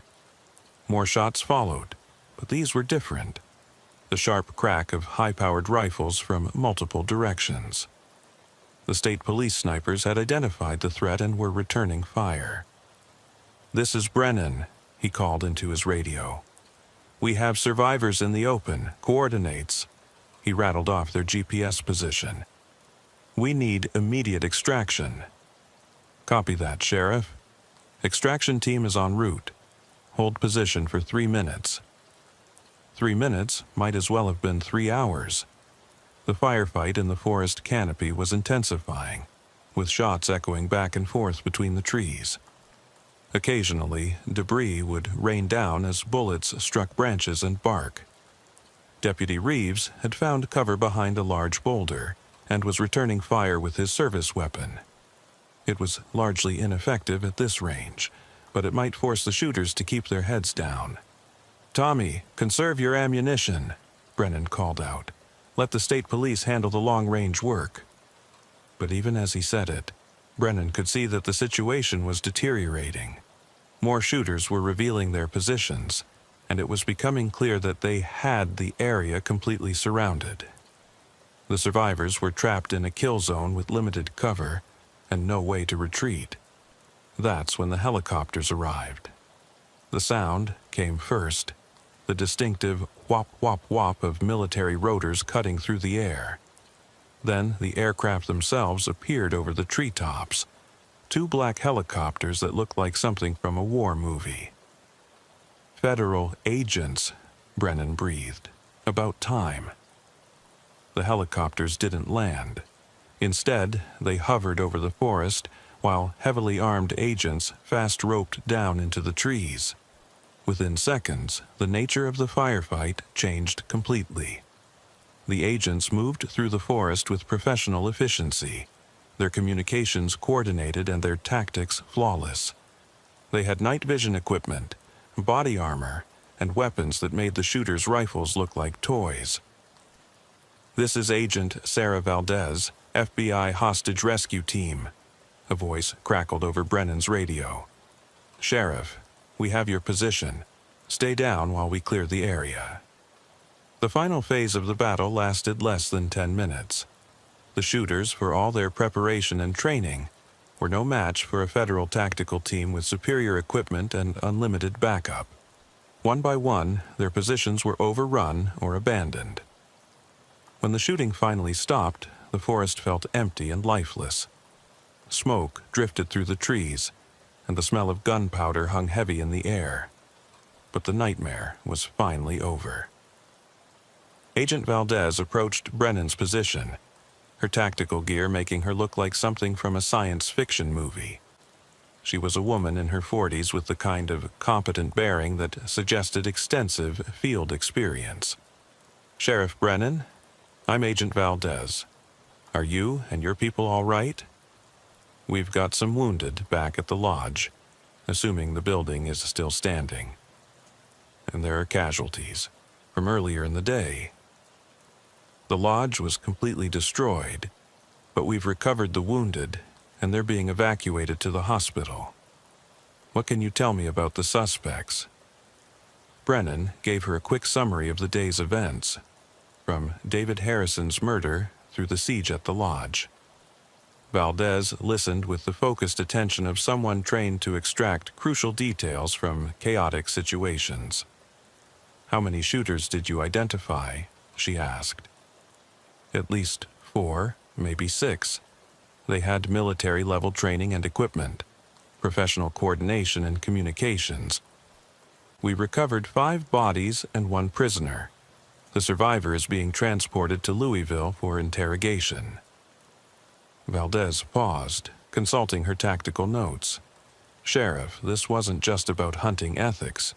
We found evidence that this group was planning similar attacks on hunting operations throughout the southeastern United States." "A nationwide campaign?" "Looks like it. They had detailed files on hunting lodges, outfitters, and guides from Tennessee to Georgia. This was just their opening move." The implications were staggering. If Valdez was right, David Harrison's murder had been the first shot in what could have become a sustained terrorist campaign against the hunting industry across multiple states. "Who were they?" "We're still identifying them, but preliminary indications suggest they were all former military. Special forces, rangers, that kind of background. Highly trained individuals who became radicalized after leaving the service." "Radicalized by what?" "That's what we're hoping to learn from the survivor. But based on the manifesto we found at Marcus Webb's cabin, it seems to be a combination of environmental extremism and anti-government sentiment. They saw commercial hunting as a symbol of everything wrong with modern America." Brennan thought about Marcus Webb, the hunting guide who had been murdered simply because he had access to information the terrorists needed. Webb had probably never even known what was happening until it was too late. "Agent Valdez, what happens now?" "Now, we clean up the mess and try to figure out how to prevent this from happening again. The Bureau will be conducting a thorough investigation of hunting-related businesses throughout the region, looking for any signs of additional terrorist cells. And Holloway County? Holloway County will heal, Sheriff. It's going to take time, and there will be changes. But communities like this one are tougher than most people realize." As the federal agents began processing the crime scene and coordinating the evacuation of survivors, Brennan found himself thinking about the price that had been paid for this victory. David Harrison was dead, murdered for the crime of being wealthy enough to afford an expensive hunting trip. Marcus Webb was dead, killed for refusing to cooperate with terrorists. 2 hunters had died in the siege at the lodge, and several others would carry physical and psychological scars for the rest of their lives. The economic impact would be devastating as well. Whispering Pines Lodge had been completely destroyed, representing millions of dollars in lost investment and dozens of jobs that would disappear with it. Other hunting operations would suffer as word of the attack spread, driving away clients who no longer felt safe visiting rural areas. But perhaps most troubling of all was the realization that this kind of violence could happen anywhere, at any time. The terrorists hadn't been foreign enemies or urban extremists. They had been American military veterans who had somehow been twisted into believing that mass murder was an acceptable response to economic and social changes they didn't like. Deputy Reeves approached as Brennan was lost in these dark thoughts. "Sheriff, the state police want to know if you need anything.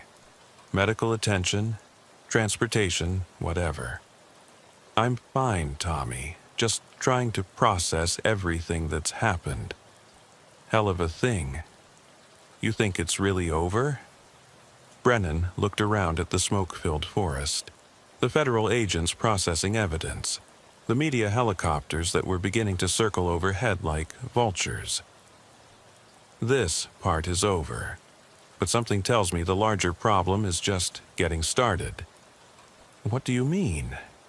"I mean that for every terrorist cell like this one that gets caught, there are probably others out there that we don't know about. People who feel like they've been left behind by economic changes, who blame outsiders for their problems, who think violence is the only way to make their voices heard." It was a sobering thought, but one that Brennan knew he would have to grapple with in the days and weeks to come. Law enforcement in rural America was changing, evolving to meet threats that previous generations of sheriffs had never had to consider. The drive back to town took them past the smoldering ruins of Whispering Pines Lodge. The building had been reduced to a blackened foundation and scattered debris, a monument to the destructive power of extremist ideology. Fire trucks were still on scene, pouring water on the smoking remains. 23 people were in that building when the shooting started, Deputy Reeves observed. If it wasn't for that panic room and the tunnel, 23 people would be dead, and we'd be looking at one of the worst mass casualty events in Kentucky history. Brennan finished. Sometimes you get lucky. But luck, he knew, wasn't something you could count on. The next time something like this happened, and Agent Valdez seemed certain there would be a next time, they would need to be better prepared. Back at the sheriff's office, Brennan found himself facing a different kind of chaos. Media crews had descended on Holloway County like a plague of locusts, turning the normally quiet town into a circus of satellite trucks and reporters. Everyone wanted to know how a terrorist attack could happen in such a peaceful, rural community. Martha greeted him with a cup of coffee and a sympathetic expression. "Sheriff, I got about 50 reporters wanting to talk to you. The governor's office on line 3 and the FBI asking for copies of every case file we've generated in the past 6 months. Tell the reporters I'll have a statement later. Transfer the governor to Agent Valdez. This is a federal investigation now, and give the FBI whatever they want." "How you holding up?" It was a simple question, but one that Brennan wasn't sure how to answer. He'd been in law enforcement for over 20 years, had seen his share of violence and tragedy, but nothing had prepared him for the calculated brutality of what had happened today. "I keep thinking about the choices we had to make," he said finally. "Leaving wounded people behind, forcing civilians to run through gunfire, making tactical decisions that I knew would get people killed. You saved lives today, Marcus, a lot of lives. And lost some too." Martha nodded, understanding the weight he was carrying. In small communities like Holloway County, every death was personal. These weren't just statistics or case numbers. They were neighbors, friends, people whose families would be grieving for years to come. "Sheriff?" Deputy Reeves stuck his head into the office. "Agent Valdez wants to brief you on what they learned from the prisoner." The briefing took place in the conference room that normally hosted county commission meetings and other mundane government business. Today, it felt like a war room, with federal agents, state police officials, and local law enforcement crowded around a table covered with evidence photos and tactical maps. "The prisoner's name is James Crawford," Agent Valdez began. "Former Army Ranger, 3 tours in Afghanistan, honorably discharged in 2018. He's been talking, and what he's telling us is disturbing. She activated a laptop computer that displayed a map of the southeastern United States. Red dots marked locations throughout Kentucky, Tennessee, Georgia, and the Carolinas. Crawford's group called themselves the Traditional Hunters Alliance. Their stated goal was to eliminate commercial hunting operations and return hunting to what they considered its pure, traditional roots. They saw wealthy outsiders and large-scale hunting businesses as a corruption of something sacred. "How many cells were there?" Brennan asked. Crawford claims there were at least 12 active cells, each responsible for a specific geographic region. The Holloway County attack was meant to be the opening shot in a coordinated campaign that would have targeted hunting lodges, outfitters, and guides throughout the region. Meant to be?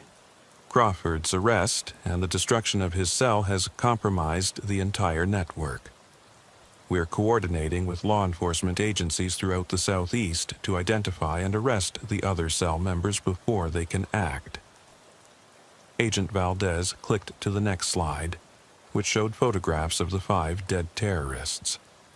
They all looked like ordinary middle-aged men, the kind of people you might see at any rural gas station or diner. All former military, all with exemplary service records.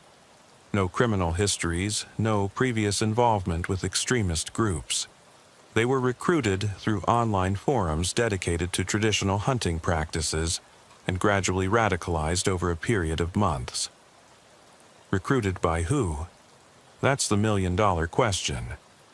Crawford insists that the leadership of the Traditional Hunters Alliance operated through encrypted communications and that he never met them face-to-face.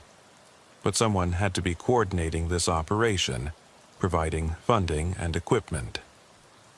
Brennan studied the photographs, trying to understand how decorated veterans could be twisted into believing that mass murder was justified. What turned them? Economic displacement seems to be a common factor. All of them had struggled to find work after leaving the military. Several had lost jobs to automation or foreign competition. They felt betrayed by a country they had served faithfully, abandoned by a system that no longer had a place for their skills. And they blamed hunters? They blamed what hunting had become. In their minds, traditional hunting was about respect for nature, self-reliance, and earning your success through skill and patience. Commercial hunting operations represented everything wrong with modern America. Wealth buying privilege, tradition being corrupted by money, outsiders coming in and ruining local communities. It was a twisted logic, but Brennan could see how it might appeal to people who felt powerless and forgotten.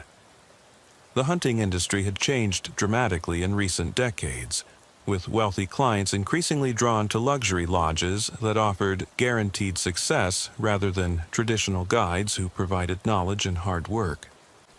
What happens to Crawford? He'll be charged under federal terrorism statutes, life in prison without the possibility of parole, assuming he cooperates fully with our investigation. And the other cells?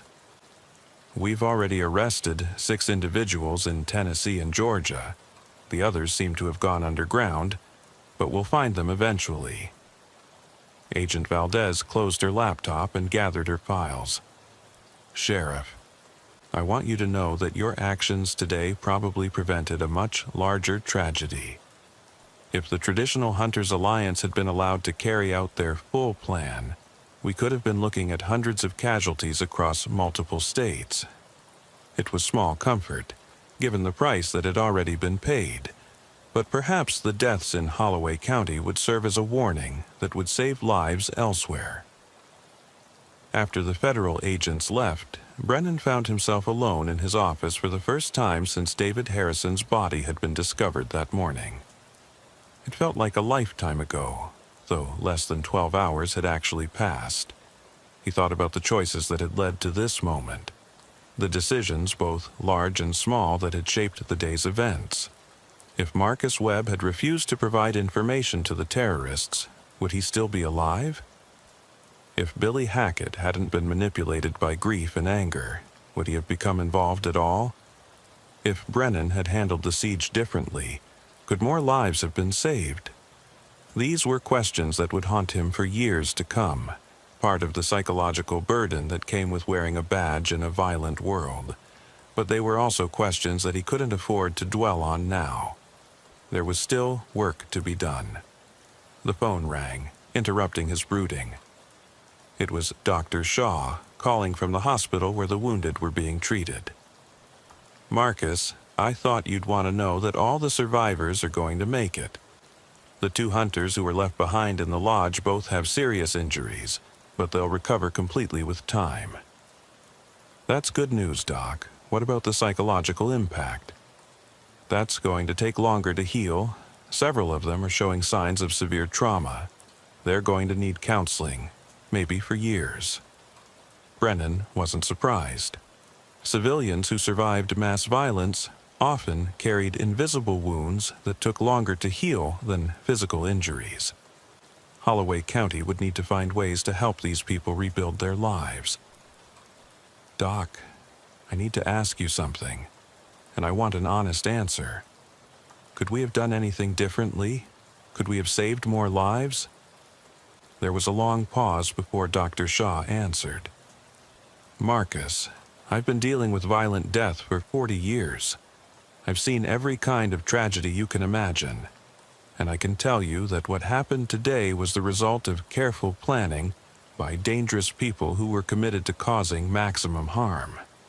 You and your people responded as well as anyone could have under impossible circumstances. But people died? Yes, people died, and that's tragic. But a lot more people would have died if you hadn't been there to make the hard choices." After Dr. Shaw hung up, Brennan sat in the growing darkness of his office, thinking about the future of law enforcement in Holloway County. The events of the day had exposed vulnerabilities that would need to be addressed, gaps in training and equipment that could prove fatal in future emergencies. Rural sheriff's departments across the country would need to adapt to the reality of domestic terrorism, training for threats that had once seemed unimaginable in small farming communities. The days when the biggest worry was drunk drivers and domestic disputes were over. But perhaps most importantly, they would need to find ways to address the underlying conditions that bred extremism. Economic displacement, social isolation, and the feeling that rapid change was leaving entire communities behind. Deputy Reeves knocked on the office door, carrying a stack of paperwork that would need to be completed before the day was officially over. "Sheriff, the FBI wants complete incident reports from everyone who was involved. They're particularly interested in the timeline of events and any communications we had with the suspects." "We'll get it done, Tommy. But first, I want you to go home and get some rest. It's been a hell of a day." "What about you?" Brennan looked at the pile of paperwork, thought about the media crew still camped outside, and considered the phone calls he would need to make to the families of the people who had died. "I'll be here for a while longer." As Deputy Reeves left, Brennan began the slow, methodical process of documenting the day's events for the federal investigation. Each report would become part of a larger file that would help law enforcement agencies across the country understand how domestic terrorism could emerge in rural communities. Outside his window, Holloway County was settling into an uneasy quiet. The media crews would pack up and move on to the next story. The federal agents would return to their field offices, and the tourists who had been drawn by the violence would eventually lose interest. But the community would remain, scarred but resilient, forced to confront the reality that the modern world's problems could reach even the most remote corners of rural America. The healing would take time, and some wounds might never fully close. Sheriff Marcus Brennan had learned that morning that his county was not immune to the darker currents of contemporary American life. By evening, He had learned that sometimes the best a good man could do was stand between the innocent and the chaos, making impossible choices in the hope that some lives could be saved. It was a lesson he would carry with him for the rest of his career. A reminder that in a world where ideology could justify any atrocity, the thin blue line was sometimes all that stood between civilization and barbarism. The price of peace, he now understood, was eternal vigilance, and the willingness to pay whatever cost that vigilance demanded. As he worked through the night, documenting the day's tragedy for posterity, Sheriff Brennan could only hope that the sacrifice made by the people of Holloway County would serve as a warning that would help prevent similar tragedies elsewhere. In the end, that might be the only meaning to be found in the senseless violence that had shattered his quiet rural community. The hunt was over, but the healing had only just begun. Sheriff Elena Vasquez had been in law enforcement for 18 years, but she'd never seen anything quite like what Deputy Martinez was showing her on his laptop screen.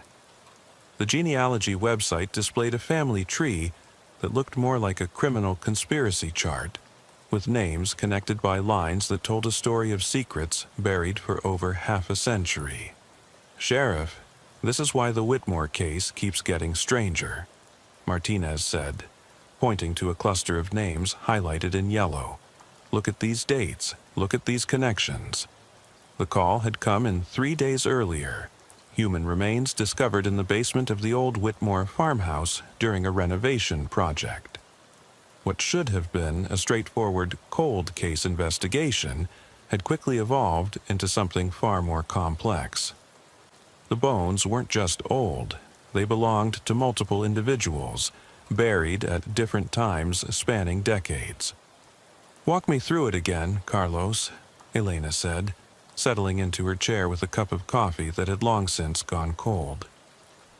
Outside the windows of the Esperanza County Sheriff's Department, the New Mexico desert stretched toward mountains that had witnessed more secrets than anyone could count. The contractor found the first set of remains on Monday. Male, approximately 30 years old, buried sometime in the 1970s based on the artifacts found with the body. But when the forensics team expanded their search, they found 2 more burial sites, one from the 1950s, another from the 1990s. Elena studied the crime scene photographs spread across her desk. The Whitmore property was a sprawling ranch about 20 miles outside the town of Cedar Ridge, isolated enough that someone could bury bodies without fear of discovery. The farmhouse itself was a 2-story structure built in the 1920s, surrounded by outbuildings that had seen better days. 3 separate burials, spanning 4 decades. That suggests a pattern, not random killings. That's what I thought too. So I started digging into the Whitmore family history, trying to understand who might have had access to the property during those time periods. Martinez pulled up another screen on his laptop. That's when things got really interesting. The Whitmore family had owned the ranch for 3 generations, passing it down from father to son in an unbroken chain. But the genealogy research had revealed something disturbing, a pattern of missing persons cases that seemed to follow the family wherever they went. "Look at this," Martinez said, highlighting a section of the family tree. Samuel Whitmore, the patriarch, moved to New Mexico from Oklahoma in 1947. In Oklahoma, there were 3 unsolved disappearances between 1943 and 1946, all young men who had been seen arguing with Samuel over various business disputes. Could be coincidence, maybe. But Samuel's son, Robert Whitmore, had his own problems.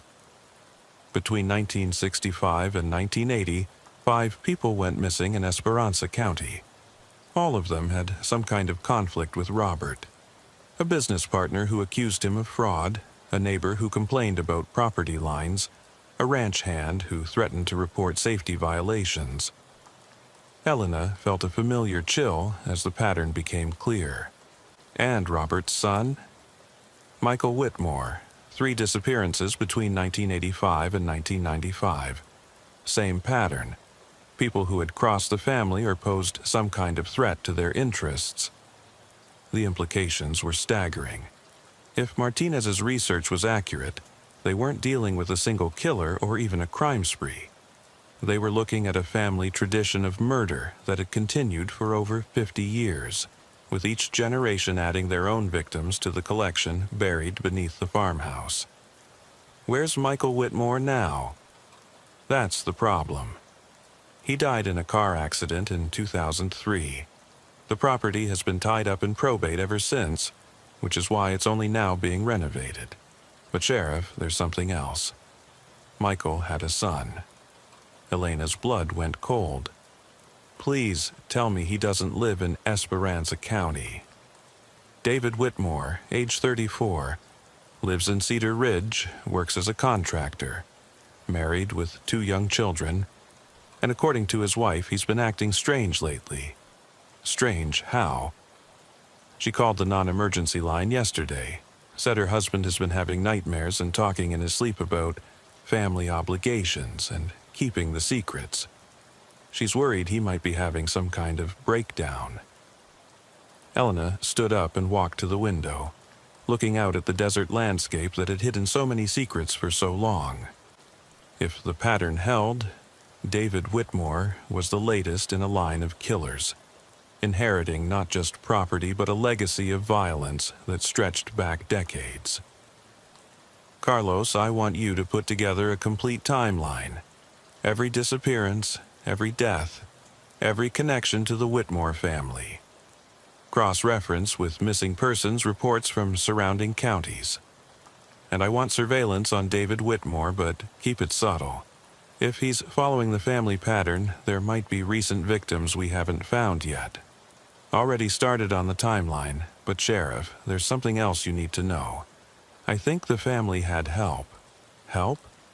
Some of these disappearances were reported to local law enforcement, but the investigations were either cursory or abandoned entirely, like someone was making sure the cases didn't get too much attention. Elena felt her stomach drop. Police corruption was always a possibility in small communities where everyone knew everyone else, where family connections and economic interests could influence justice. If the Whitmore family had been buying protection from corrupt officials, it would explain how they had managed to operate for so long without detection. Who was sheriff during the peak years? That's the really interesting part. Between 1965 and 1995, there were 3 different sheriffs: William Casey, Thomas Brennan, and Rita Sandoval. But all 3 had financial connections to the Whitmore family. Martinez pulled up another screen showing property records and business licenses. Casey took out a loan from Robert Whitmore's bank in 1967. Brennan's construction company did extensive work on Whitmore properties throughout the 1970s and 1980s. And Sandoval's husband was a business partner in one of Michael Whitmore's ventures. Jesus Christ. How deep does this go? I don't know yet. But Sheriff, I think we need to be very careful about who we trust with this information. If there's still corruption in the system, if people are still protecting the Whitmore family, Elena understood the implication. If they moved too quickly or shared information with the wrong people, evidence could disappear, and David Whitmore could be warned to flee or destroy evidence. They would need to investigate carefully, using only personnel they could trust completely. Who else knows about this? Just you, me, and the forensics team from the state crime lab. I've been keeping everything compartmentalized. Good. Keep it that way for now. I want to visit the Whitmore property myself, see what we're dealing with firsthand. The drive to the Whitmore ranch took Elena through some of the most beautiful and desolate country in New Mexico. Red rock formations jutted up from the desert floor like the bones of ancient giants, and the silence was so complete that it felt almost oppressive. It was the kind of landscape where secrets could be buried and forgotten, where screams would echo unheard across empty miles. The farmhouse sat in a small valley surrounded by low hills, accessible only by a single dirt road that wound through arroyos and past stands of juniper and pinyon pine. It was an ideal location for someone who valued privacy, but it was also perfect for someone who needed to dispose of bodies without detection. The forensics team from the state crime lab was still on scene, carefully excavating the basement area where the remains had been found. Dr. Jennifer Walsh, the chief forensic anthropologist, met Elena at the front door of the house. "Sheriff Vasquez, I'm glad you're here. We've made some significant discoveries since yesterday." Dr. Walsh was a woman in her 50s, with the kind of methodical precision that came from years of studying violent death. She led Elena through the house to the basement entrance where bright work lights had been set up to illuminate the excavation area. "As Deputy Martinez probably told you, we've identified 3 distinct burial sites so far. But there's something else. Look at this." She led Elena to a corner of the basement where a section of the concrete floor had been carefully removed. Beneath it, the earth was dark and rich, as if it had been disturbed many times over the years. "This isn't just a burial site," Dr. Walsh explained. "It's a disposal system. The concrete could be removed and replaced relatively easily, allowing for multiple burials in the same location. And look at this." She pointed to a series of metal rings embedded in the basement walls. These appeared to be anchor points for chains or ropes. Combined with the soundproofing material we found in the walls, it suggests this basement was used to hold victims before they were killed. Elena felt her stomach churn as she imagined the horror that had taken place in this underground chamber. How many victims are we talking about? Based on the bone fragments and dental remains we've recovered so far, at least 12 individuals, but we're only about halfway through the excavation process. 12 victims, buried over decades in a basement that had been designed specifically for torture and murder. Elena had investigated some terrible crimes during her career, but nothing approached the systematic nature of what the Whitmore family had apparently been doing. "Dr. Walsh, in your professional opinion, is this the work of multiple killers?" "Absolutely. The burial techniques evolved over time, showing different approaches and levels of sophistication. Early burials were crude, almost hasty. Later ones show much more planning and organization. It's consistent with knowledge and techniques being passed down from one generation to the next. Like a family business. That's exactly what it looks like. A family business of murder." Elena spent another hour at the crime scene, documenting everything and trying to understand the full scope of what they were dealing with. The evidence was overwhelming, but it also raised disturbing questions about how such an operation could continue for so long without detection. As she drove back toward town, Elena's radio crackled with a message from Martha, the department's dispatcher. "Sheriff, we've got a situation developing. David Whitmore's wife just called 911. Says her husband left the house this morning with a gun and hasn't been seen since. She's scared he might hurt himself or someone else." Elena felt ice form in her stomach. If David Whitmore was following the family pattern, his disappearance could mean that he was either preparing to add another victim to the collection or planning to destroy evidence before fleeing. "Martha, put out a bolo for David Whitmore's vehicle. Consider him armed and dangerous. And get me a search warrant for his residence. I want to find out what he knows about his family's activities." "Already working on the warrant. But Sheriff, there's something else. We just got a missing person report that might be connected. Jennifer Martinez, no relation to our Deputy Martinez, didn't show up for work yesterday or today. Her supervisor says it's completely out of character." "Where does she work?" "Cedar Ridge Elementary School. She's a teacher. And according to her supervisor, she'd been having problems with a contractor who was working on her house. Guess who the contractor was? Elena's blood went cold. David Whitmore. That's right. And according to Jennifer's neighbor, she and Whitmore had been arguing about shoddy work and cost overruns. The neighbor said Jennifer was planning to file a complaint with the Better Business Bureau. The pattern was repeating itself. A conflict with someone outside the family, followed by a disappearance. If Jennifer Martinez was David Whitmore's latest victim, they might still have time to save her. Martha, coordinate with the state police. I want roadblocks on every highway out of the county, and get me the GPS coordinates for Jennifer Martinez's house. That's where we start looking. Jennifer Martinez lived in a modest ranch-style house on the outskirts of Cedar Ridge, the kind of place where a single teacher could afford to live on her salary. But as Elena approached the property, she could see signs that something was wrong. The front door was standing slightly open, and Jennifer's car was still parked in the driveway. Most telling of all, there were fresh tire tracks in the dirt beside the house. Tracks that looked like they came from a heavy truck or van. Elena called for backup before approaching the house, but the urgency of the situation made waiting difficult. If Jennifer Martinez was still alive, every minute could matter. Deputy Martinez arrived within 10 minutes, followed by 2 more patrol units. They approached the house carefully, weapons drawn and ready for anything. "Miss Martinez," Elena called out as they entered through the front door. "This is the Esperanza County Sheriff's Department. Are you all right?" The house was silent, but signs of struggle were immediately apparent. Furniture was overturned in the living room, and there were drops of blood on the hardwood floor.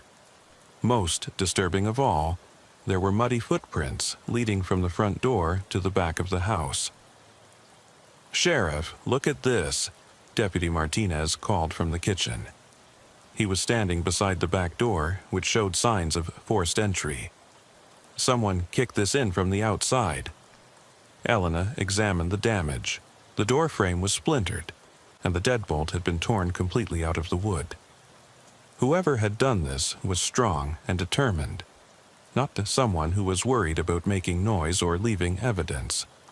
"Carlos, I want you to coordinate the scene processing. Look for anything that might tell us where Whitmore took her. I'm going to check with the neighbors, see if anyone saw or heard anything."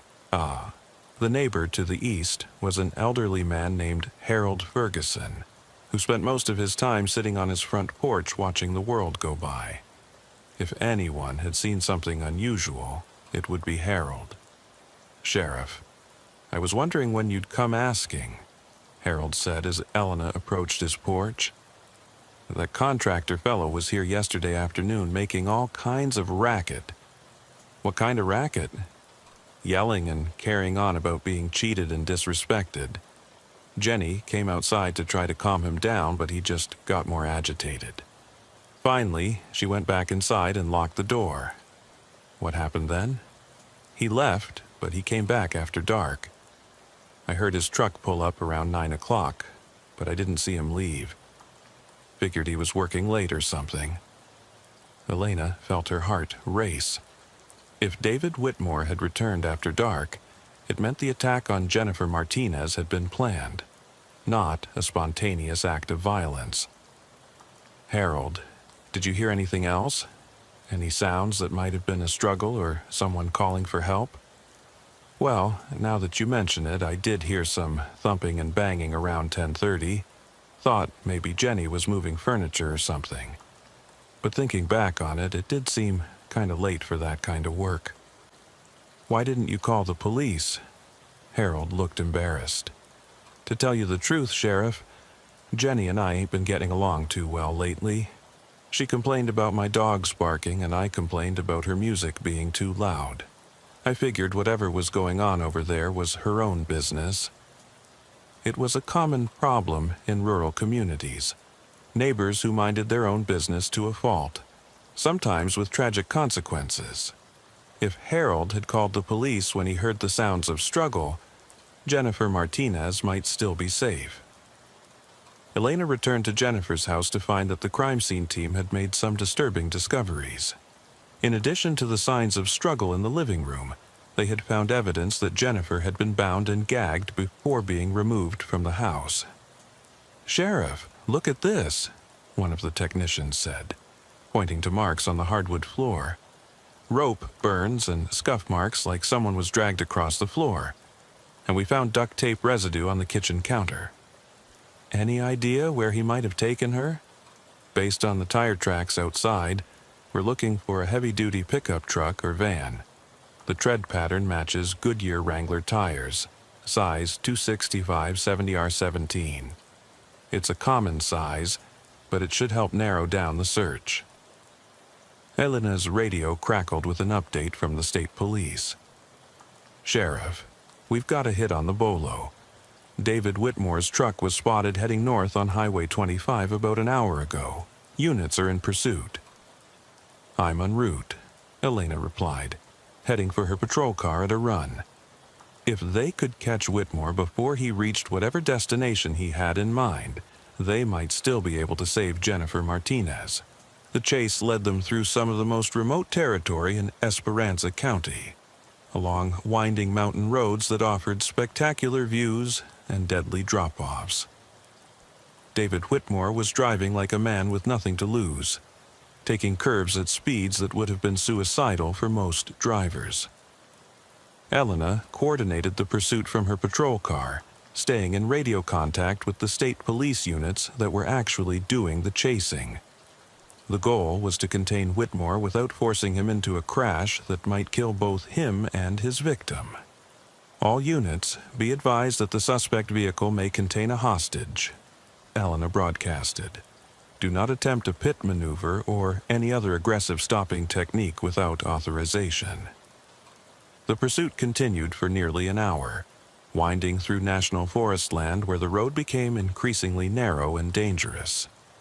Finally, Whitmore's truck broke down on a steep grade, steam pouring from under the hood. "He's stopped," came the radio call from the lead pursuit vehicle. "Suspect is out of the truck and running into the forest on foot." Elena arrived at the scene just as the state police were setting up a perimeter. Whitmore's truck was positioned sideways across the road, its engine smoking and obviously disabled. But more importantly, the truck bed was empty. No sign of Jennifer Martinez. "Where is she?" Elena demanded as she approached the abandoned vehicle. Sergeant Riley of the state police was coordinating the search efforts. "No sign of the victim in the truck. Either he dropped her off somewhere along the way or—" He didn't finish the sentence, but Elena understood the implication. David Whitmore might have already killed Jennifer Martinez and disposed of her body before leading them on this chase. "Sergeant, I need a K-9 unit and a helicopter if you can get one. If Martinez is still alive, she could be anywhere in these mountains. Helicopter is en route from Albuquerque. K-9 unit should be here within 30 minutes. Elena studied the terrain around them, trying to think like someone who needed to hide a victim quickly. The forest was dense with pine and aspen trees, but there were also numerous ravines and abandoned mine shafts where a body could be concealed. "Sheriff," one of the state troopers called out, "we found something." He was standing beside Whitmore's truck, holding a cell phone that had been left on the driver's seat. "It's been receiving text messages. Looks like someone's been coordinating with the suspect." Elena examined the phone, scrolling through the message history. What she found made her blood run cold. Phase 1 complete. Package secured. Moving to Location 7 as planned. Cleanup will commence at sunset. The messages were coming from an unknown number, but they clearly indicated that David Whitmore wasn't acting alone. Someone else was involved, someone who knew about the family's activities and was helping to coordinate this latest kidnapping. "Sergeant Riley, we need to trace these phone numbers immediately, and I want that search expanded. We're not just looking for one man anymore." As the search team spread out through the forest, Elena found herself thinking about the pattern of corruption that Deputy Martinez had uncovered. If members of law enforcement had been protecting the Whitmore family for decades, it was possible that the corruption continued into the present day. Who could she trust? Who might be feeding information to David Whitmore or his accomplices? The paranoid thoughts made her feel sick, but she couldn't afford to ignore the possibility. Her radio crackled with a message from the helicopter pilot. "Sheriff, we've got visual on a subject moving through the forest about 2 miles northeast of your position. Single individual moving quickly through heavy terrain. That's gotta be Whitmore. Vector the ground teams toward that location." But even as she coordinated the pursuit of David Whitmore, Elena couldn't shake the feeling that they were missing something important. The text messages suggested a level of organization that went beyond what one desperate man could accomplish on his own. The helicopter pilot's voice came over the radio again. "Sheriff, I'm seeing something else. There's a structure in a clearing about 3 miles north of the suspect's position. Looks like some kind of cabin or outbuilding. No visible activity, but it might be worth checking out." Elena felt her instincts screaming that the cabin was important. "Can you get me GPS coordinates?" "Roger. Coordinates are 35.7128 north, 105.9378 west." Elena plugged the coordinates into her patrol car's GPS system and started driving toward the location. If Jennifer Martinez was being held somewhere in these mountains, an isolated cabin would be the perfect place to hide her. The drive took her along a barely visible dirt track that seemed to have been abandoned for years. Tree branches scraped against her patrol, car's roof, and more than once she had to stop to move fallen logs out of the way. Finally, she reached a small clearing where a weathered log cabin sat beneath a canopy of pine trees. The building looked old but well-maintained, and there was a relatively new pickup truck parked beside it. Elena approached the cabin carefully, her weapon drawn and her radio ready to call for backup. Through a dirty window, she could see movement inside. At least one person, possibly more. "This is Sheriff Vasquez," she whispered into her radio. "I found a structure at the coordinates provided by the helicopter. I can see activity inside, requesting immediate backup." "Backup is en route, Sheriff. ETA 15 minutes. 15 minutes was too long if Jennifer Martinez was being tortured or killed inside that cabin. Elena would have to make a decision. Wait for backup and risk losing the victim, or go in alone and risk walking into a trap. The decision was made for her when she heard a woman's scream coming from inside the cabin. Elena approached the front door of the cabin, her heart pounding and her weapon ready. Through the thin walls she could hear voices, at least 2 men and a woman who sounded terrified. "Please, I don't know anything about your family. I just wanted my house fixed." That was Jennifer Martinez's voice, confirming that she was alive but in immediate danger. "You threatened to ruin our reputation," came a man's reply. "You were going to cost us business, maybe get us investigated. We can't allow that." Elena recognized the voice as belonging to David Whitmore, but there was something different about his tone. He sounded calm, controlled, almost businesslike. This wasn't the desperate act of a man having a breakdown. It was the calculated behavior of someone who had done this before. "The family has rules," another voice said. "Rules that have kept us safe for 3 generations. People who threaten the family have to be dealt with." Elena moved around to the side of the cabin, looking for another way in. Through a window, she could see Jennifer Martinez tied to a chair in the center of the room. David Whitmore was standing in front of her, but his back was to the window. More importantly, she could see the second man, someone wearing a sheriff's department uniform. Elena's blood went cold as she recognized Deputy Jake Morrison, a 10-year veteran of the department who had always seemed like one of the good guys. If Morrison was involved with the Whitmore family, It meant the corruption went deeper than anyone had imagined. "Sheriff, this is Sergeant Riley," came a whispered voice over her radio. "We're in position outside the cabin. What's your status?" Elena keyed her radio quietly. "I have visual on the victim. She's alive but restrained. 2 suspects inside, David Whitmore and Deputy Morrison from my department." "Morrison, are you sure?" "Positive.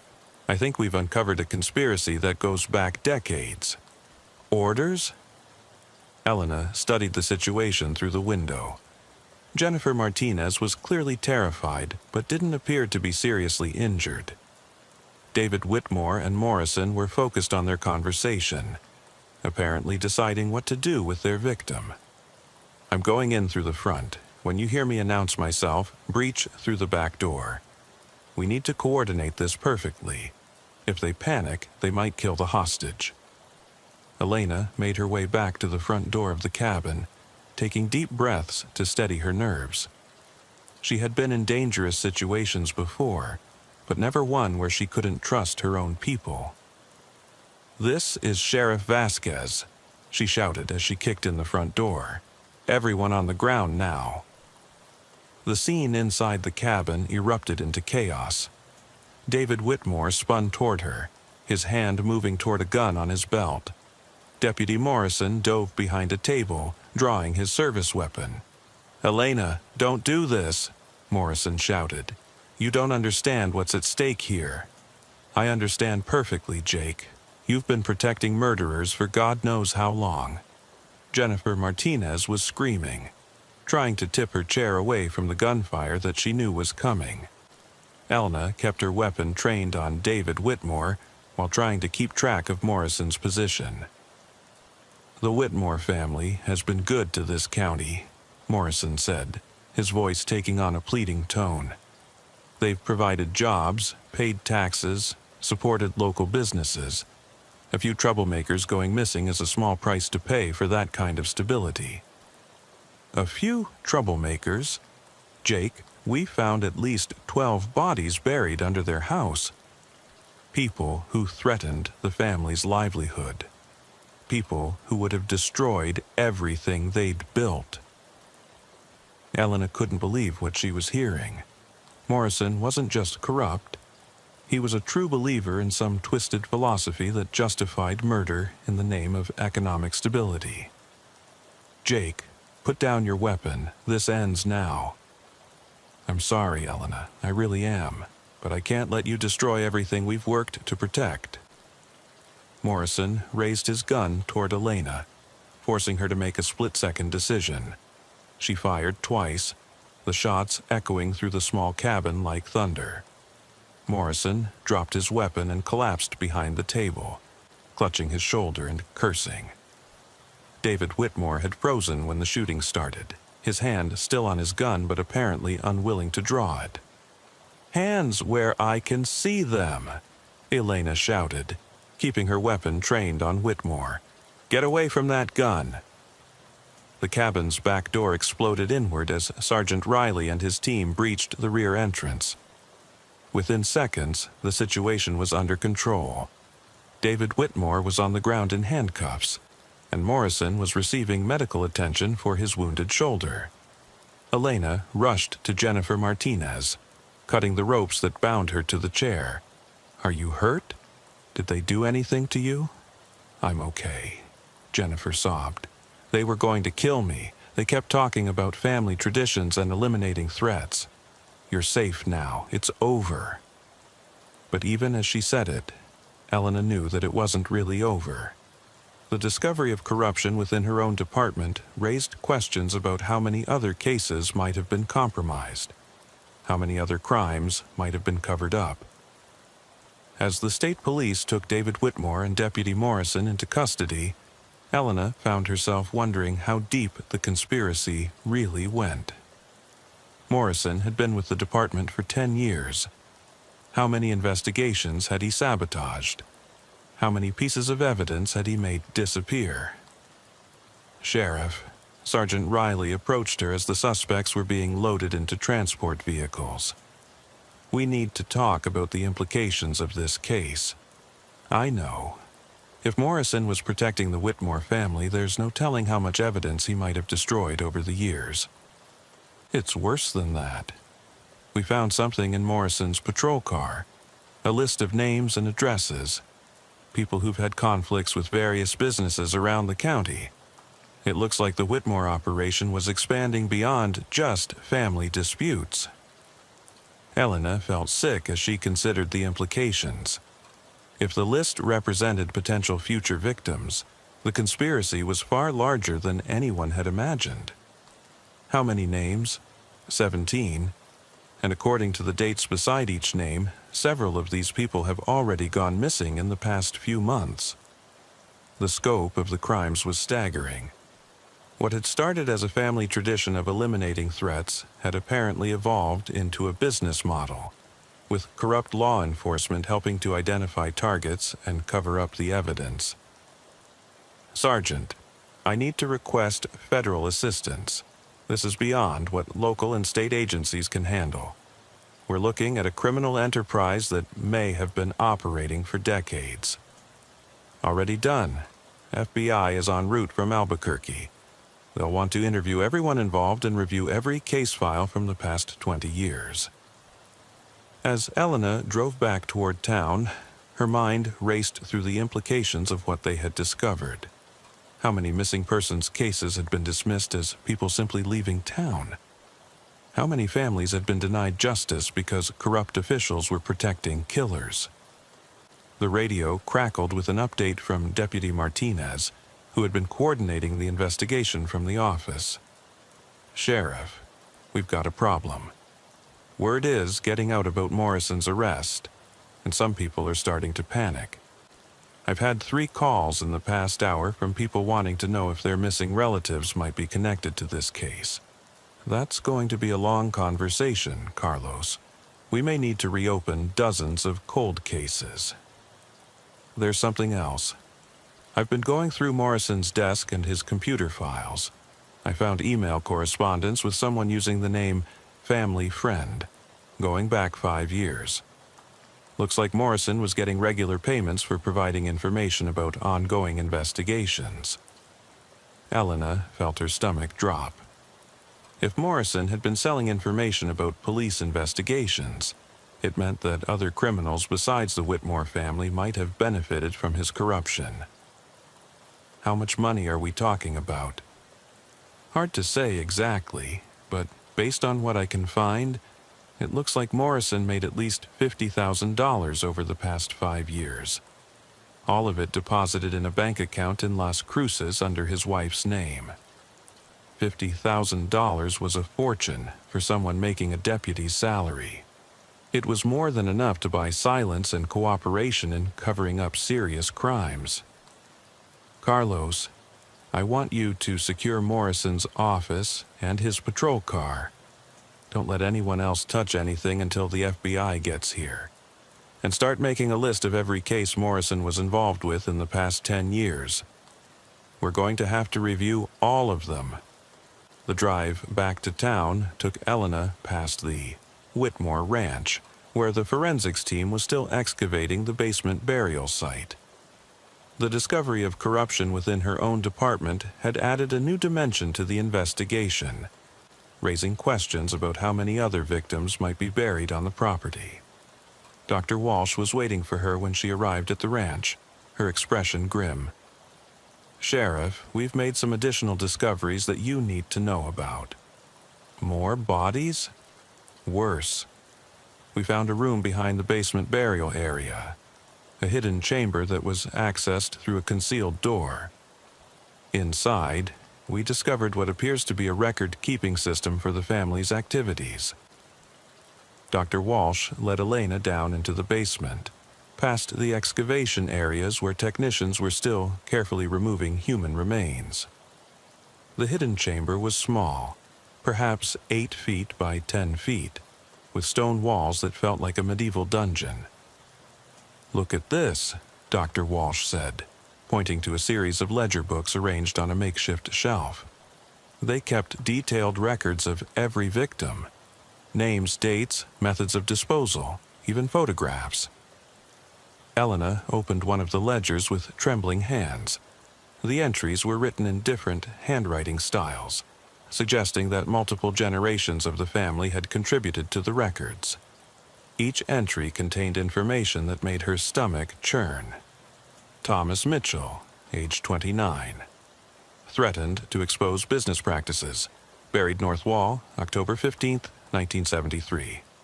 Sarah Williams, age 34, complained to authorities about working conditions. Burned body, scattered ashes in Arroyo, March 3, 1981. Robert Chen, age 42, refused to sell property at requested price. Dissolved in acid, September 22, 1989. The clinical nature of the records was almost as disturbing as the crimes themselves. The Whitmore family had approached murder with the same methodical precision that most people brought to business accounting. Dr. Walsh, how many victims are documented in these ledgers? Preliminary count shows 43 individuals over a 50-year period, but that may not be complete. Some of the older ledgers are damaged, and there are references to records that we haven't found yet. 43 people murdered and carefully disposed of. Their deaths hidden by a combination of family secrecy and official corruption. Elena tried to imagine the families who had spent decades wondering what happened to their missing loved ones, never knowing that the answers were buried beneath a farmhouse in the New Mexico desert. There's something else, Dr. Walsh continued. We found correspondence between the family and several law enforcement officials. Not just Morrison. This goes back to the 1960s. She handed Elena a box filled with letters and documents. The correspondence painted a picture of systematic corruption that spanned multiple administrations, with sheriffs and deputies receiving regular payments in exchange for protection and information. Dr. Walsh, I need copies of everything. Every document, every photograph, every piece of evidence. This is going to be one of the largest criminal investigations in state history. As Elena emerged from the basement, she found FBI agent Sarah Chen waiting for her beside the crime scene vehicles. Agent Chen was a woman in her 40s with the kind of professional demeanor that suggested extensive experience with complex criminal cases.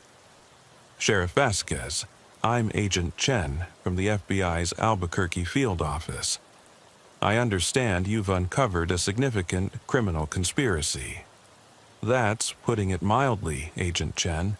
We're looking at multiple homicides spanning 5 decades, with evidence of ongoing corruption within local law enforcement. Elena briefed Agent Chen on the day's discoveries, from the genealogy research that had revealed the pattern of disappearances to the arrest of Deputy Morrison and David Whitmore. Chen listened with the focused attention of someone trained to process complex information quickly. Sheriff, based on what you've told me, this investigation is going to require significant federal resources.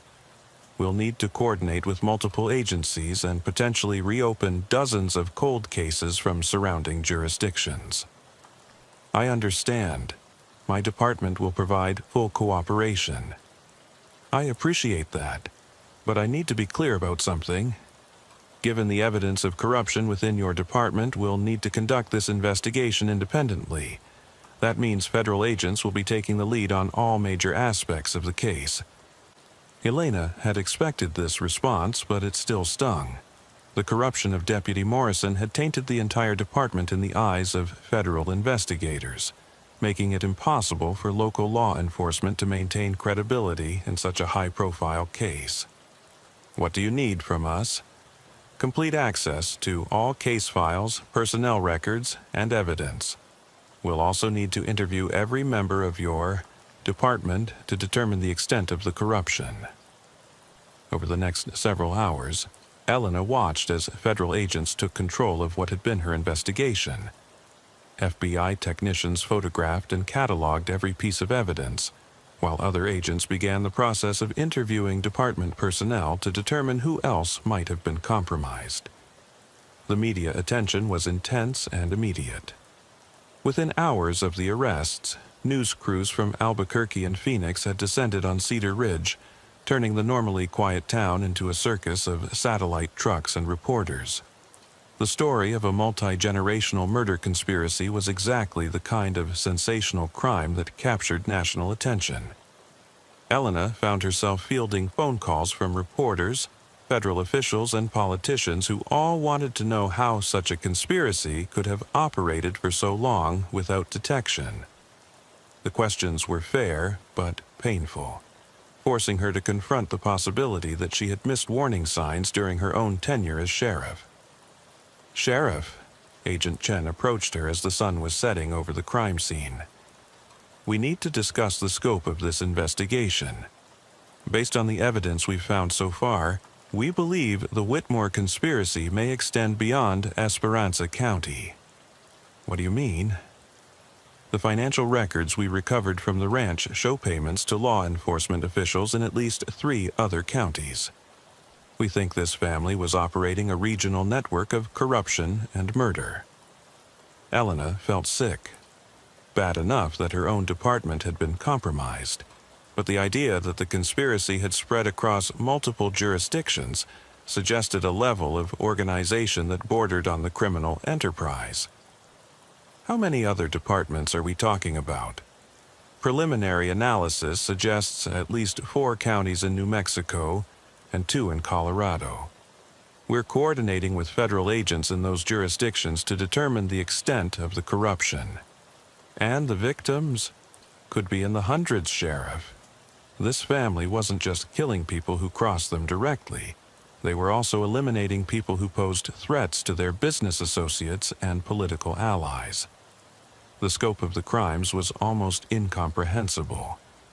Elena had been a law enforcement officer for nearly 2 decades, but nothing in her experience had prepared her for a criminal conspiracy of this magnitude.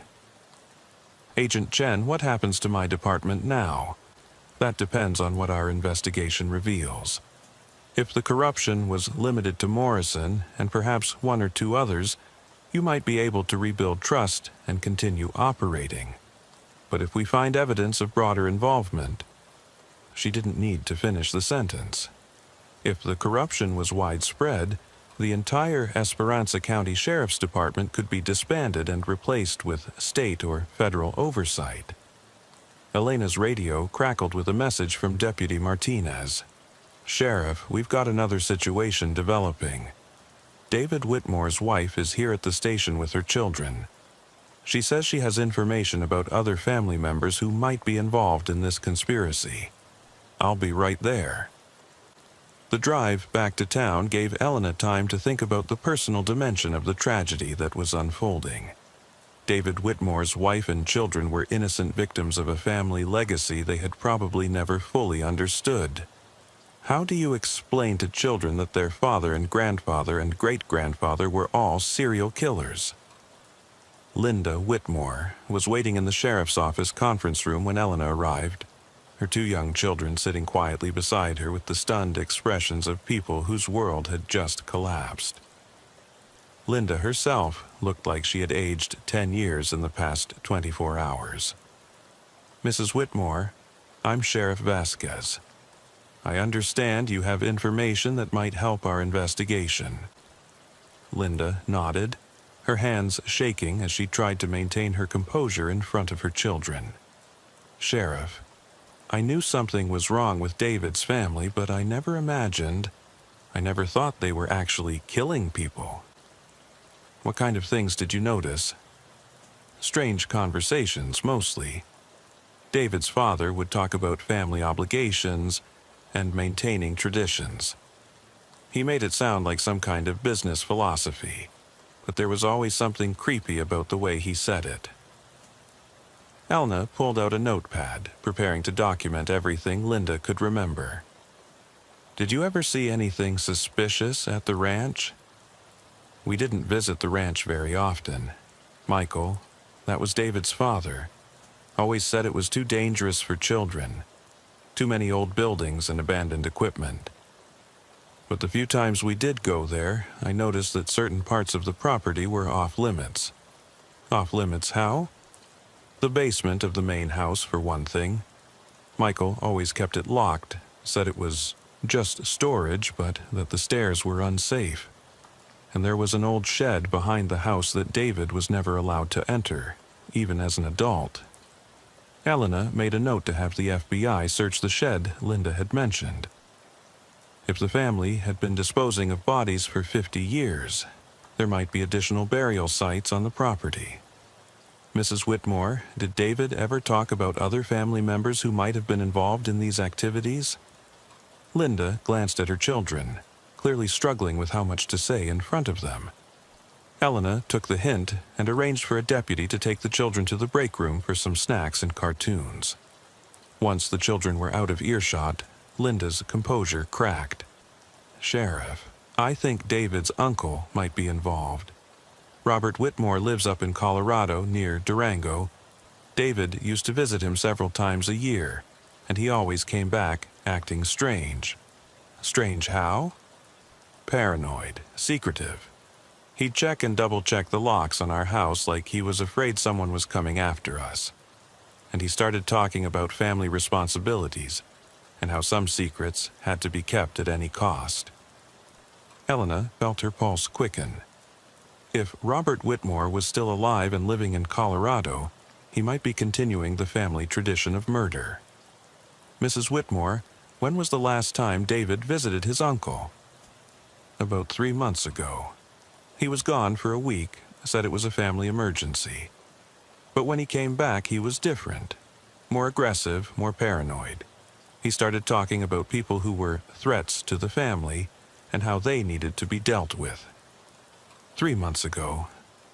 Elena made a mental note to have Agent Chen coordinate with Colorado authorities to investigate any recent disappearances in the Durango area. "Is there anything else you can tell me about David's behavior or his family's activities?" Linda was quiet for a long moment, clearly struggling with the decision. Finally, she spoke in a voice barely above a whisper. "Sheriff, I think there might be other children." "Other children?" David mentioned having cousins, but he was always vague about who they were or where they lived. I got the impression that the family was larger than he let on, but that they maintained distance from each other for security reasons. Elena felt a chill as she realized the implications. If the Whitmore family had deliberately scattered across multiple states to avoid detection, there could be active killers operating throughout the region. "Mrs. Whitmore, did David keep any family records? Photo albums, genealogy charts, address books?" "There's a lockbox in our closet. David always said it contained important family documents, but he never let me see what was inside." "We'll need to search your house, if that's all right. With your permission, of course." Linda nodded. "Sheriff, I want to help in any way I can. I can't bring back the people they killed, but maybe I can help you prevent more murders." The search of David Whitmore's house revealed additional evidence of the family's criminal activities. The lockbox Linda had mentioned contained genealogy charts that showed a sprawling family tree with members scattered across 8 states. More disturbing were the detailed notes about each family member, including their specialties and areas of operation. "Look at this," Agent Chen said, showing Elena a page from David's notes. "Robert Whitmore, Colorado, specializes in outdoor accidents. Michael Whitmore Jr., Texas, vehicle incidents. Sarah Whitmore Thompson, Arizona, medical emergencies." They were coordinating their murder methods to avoid patterns that might attract attention. Exactly. Each family member specialized in a different type of killing, making it almost impossible for law enforcement to connect the crimes. Elena studied the genealogy chart, trying to comprehend the scope of what they were dealing with. If the family had been operating for 50 years with members in 8 states, the total number of victims could be in the hundreds. "Agent Chen, how do we even begin to investigate something this large?" "Very carefully and very systematically. We'll coordinate with federal agents in every state where family members are located. Simultaneously raid all known addresses, seize all records, and conduct interviews with anyone who might have information. When? Tomorrow morning. We can't afford to wait. If word gets out about what we've discovered, family members might destroy evidence or flee the country. That night, Elena couldn't sleep. She lay in bed thinking about the victims whose bodies were buried beneath the Whitmore Ranch, about the families who had spent decades wondering what happened to their missing loved ones. She thought about Deputy Morrison and the corruption that had allowed these crimes to continue for so long. But mostly, she thought about the systematic nature of the evil they had uncovered. This wasn't the work of a single disturbed individual or even a small group of criminals. This was a multi-generational criminal enterprise that had corrupted law enforcement, eliminated threats, and accumulated wealth and power through decades of carefully planned murder. At 6 o'clock the next morning, Elena's phone rang. It was Agent Chen, calling with an update on the coordinated raids that were taking place across the western United States. "Sheriff, I've got good news and bad news. The good news is that we've arrested 4 more family members in Colorado, Texas, and Arizona. The bad news is that at least 3 others appear to have fled, probably warned by someone who knew about our investigation. How could they have been warned? We're not sure yet. Could be another corrupt law enforcement official, or it might be that the family had contingency plans for this kind of situation." Elena felt her stomach sink. If family members had escaped, they could continue killing while on the run, or they might retaliate against the people who had exposed their activities. "Agent Chen, what about the evidence we've recovered? Can we connect the family to specific crimes? The ledgers from the ranch are incredibly detailed. We're already matching entries to missing persons cases from multiple states. It's going to take months to process everything, but we should be able to close dozens of cold cases." Over the following weeks, the full scope of the Whitmore conspiracy became clear. FBI investigations revealed that the family had been responsible for at least 87 murders across 8 states over a period of 53 years. The victims included business rivals, potential witnesses, law enforcement officers who couldn't be corrupted, and ordinary citizens who had simply been in the wrong place at the wrong time. The corruption network was equally extensive. 23 law enforcement officers from 6 states were eventually arrested for taking bribes from the family. Several politicians and judges were also implicated in the conspiracy, having received campaign contributions or other benefits in exchange for protection. The media coverage was intense and sustained. The Whitmore case became one of the most extensively covered criminal investigations in recent memory, spawning documentaries, books, and endless speculation about how such a conspiracy could have operated for so long. For Elena, the aftermath was both professionally and personally challenging. While the FBI investigation cleared her and most of her department of any wrongdoing, the revelation that Deputy Morrison had been corrupt cast a shadow over everything they had done during his tenure. "Sheriff," Agent Chen called her one afternoon about 6 weeks after the initial arrests. "I wanted to give you an update on the investigation. We've identified the last 3 missing family members." "Where were they?" "Mexico. They'd apparently been planning an escape route for years, with false identities and financial resources already in place. Mexican authorities arrested them yesterday. That's good news. There's more. The interrogations have revealed information about additional burial sites. We think there might be more bodies at properties in Colorado and Texas." Elena felt tired in a way that went deeper than physical exhaustion. Every revelation brought new horrors, new evidence of the systematic evil that the Whitmore family had perpetrated for decades. "Agent Chen, when does this end?"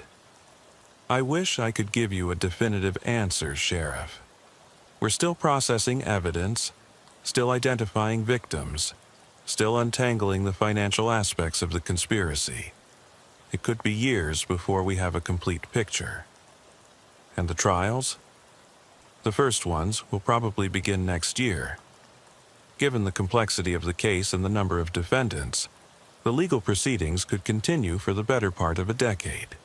A decade of trials, testimony, and reliving the horrors that had been hidden beneath the New Mexico desert.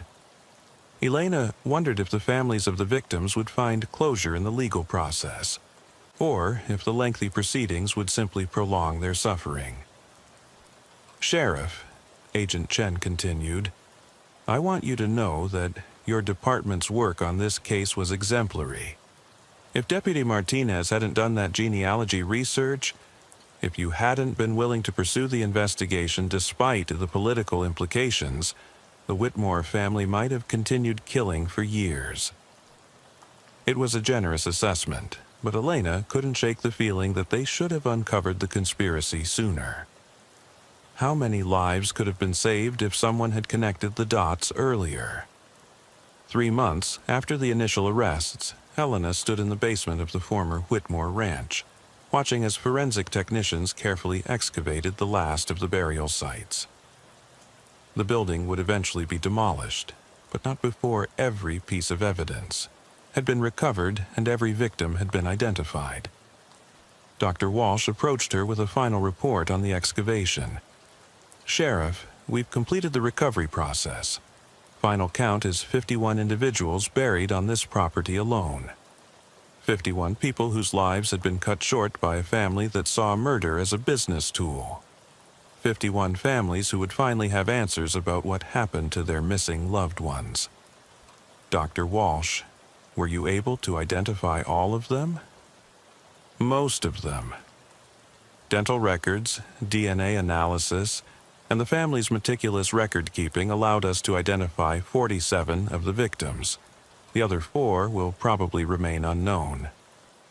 Elena thought about those 4 unknown victims. People who had been so thoroughly erased that even their identities couldn't be recovered.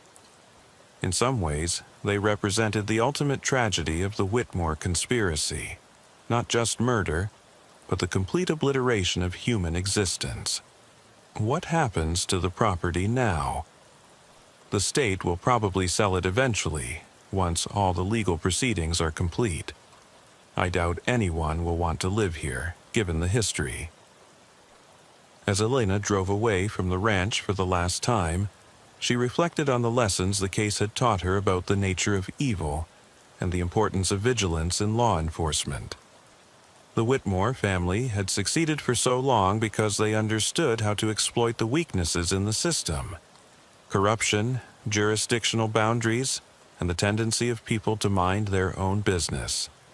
But they had also succeeded because good people had failed to ask the right questions, failed to see the patterns that should have been obvious in retrospect.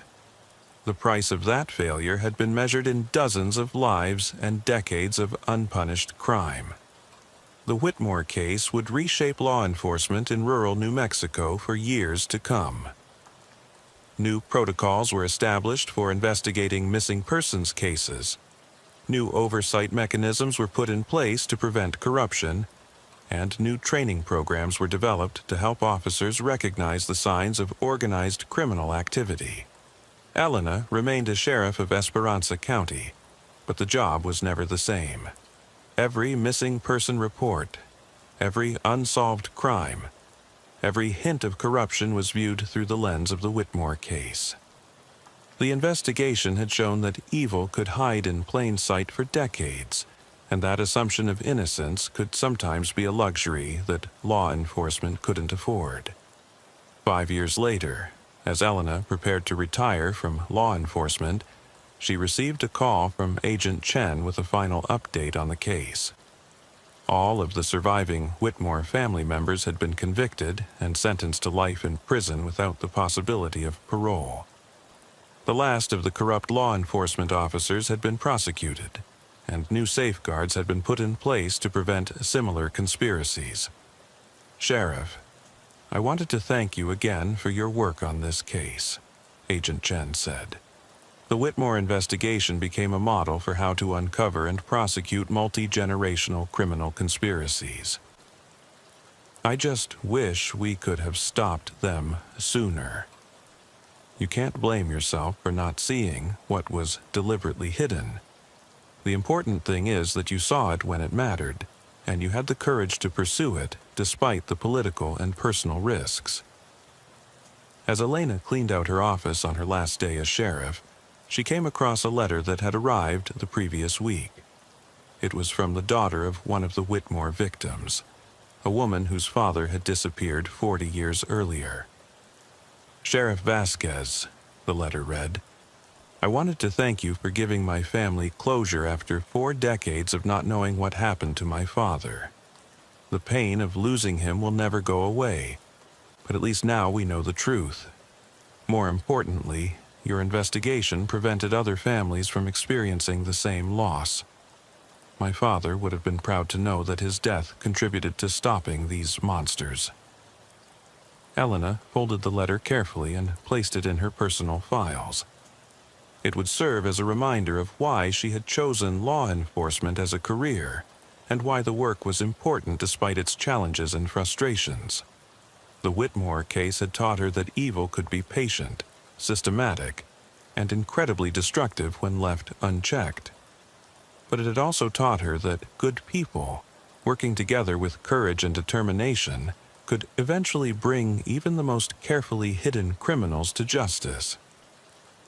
As she walked out of the sheriff's office for the last time, Elena reflected on the delicate balance between trust and suspicion that defined law enforcement work. The case had shown that too much trust could allow corruption to flourish, but too much suspicion could destroy the community relationships that made effective policing possible. Finding that balance would be the challenge for her successor and for law enforcement, officers throughout the region who were still dealing with the aftermath of the Whitmore conspiracy. The scars left by 50 years of murder and corruption would take generations to fully heal. But the healing had begun, and that was something.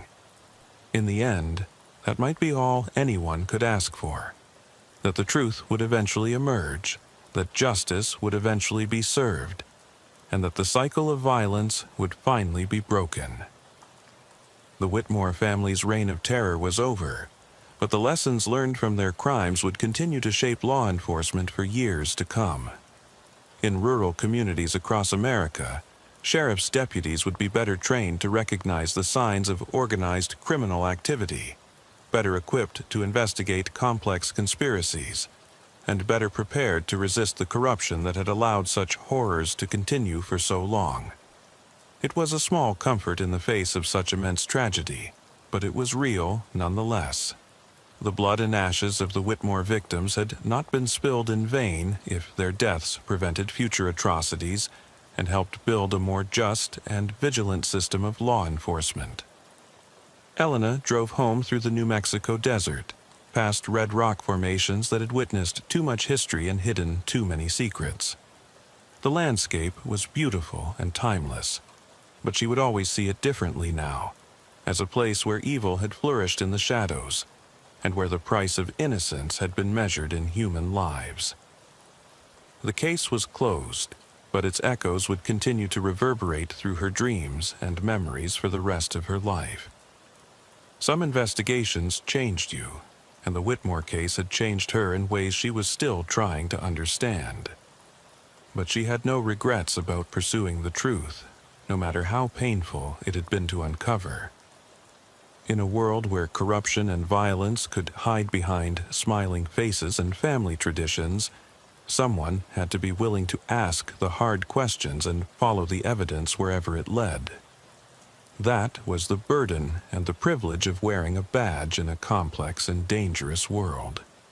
Elena had carried that burden with honor, and she hoped her successor would do the same.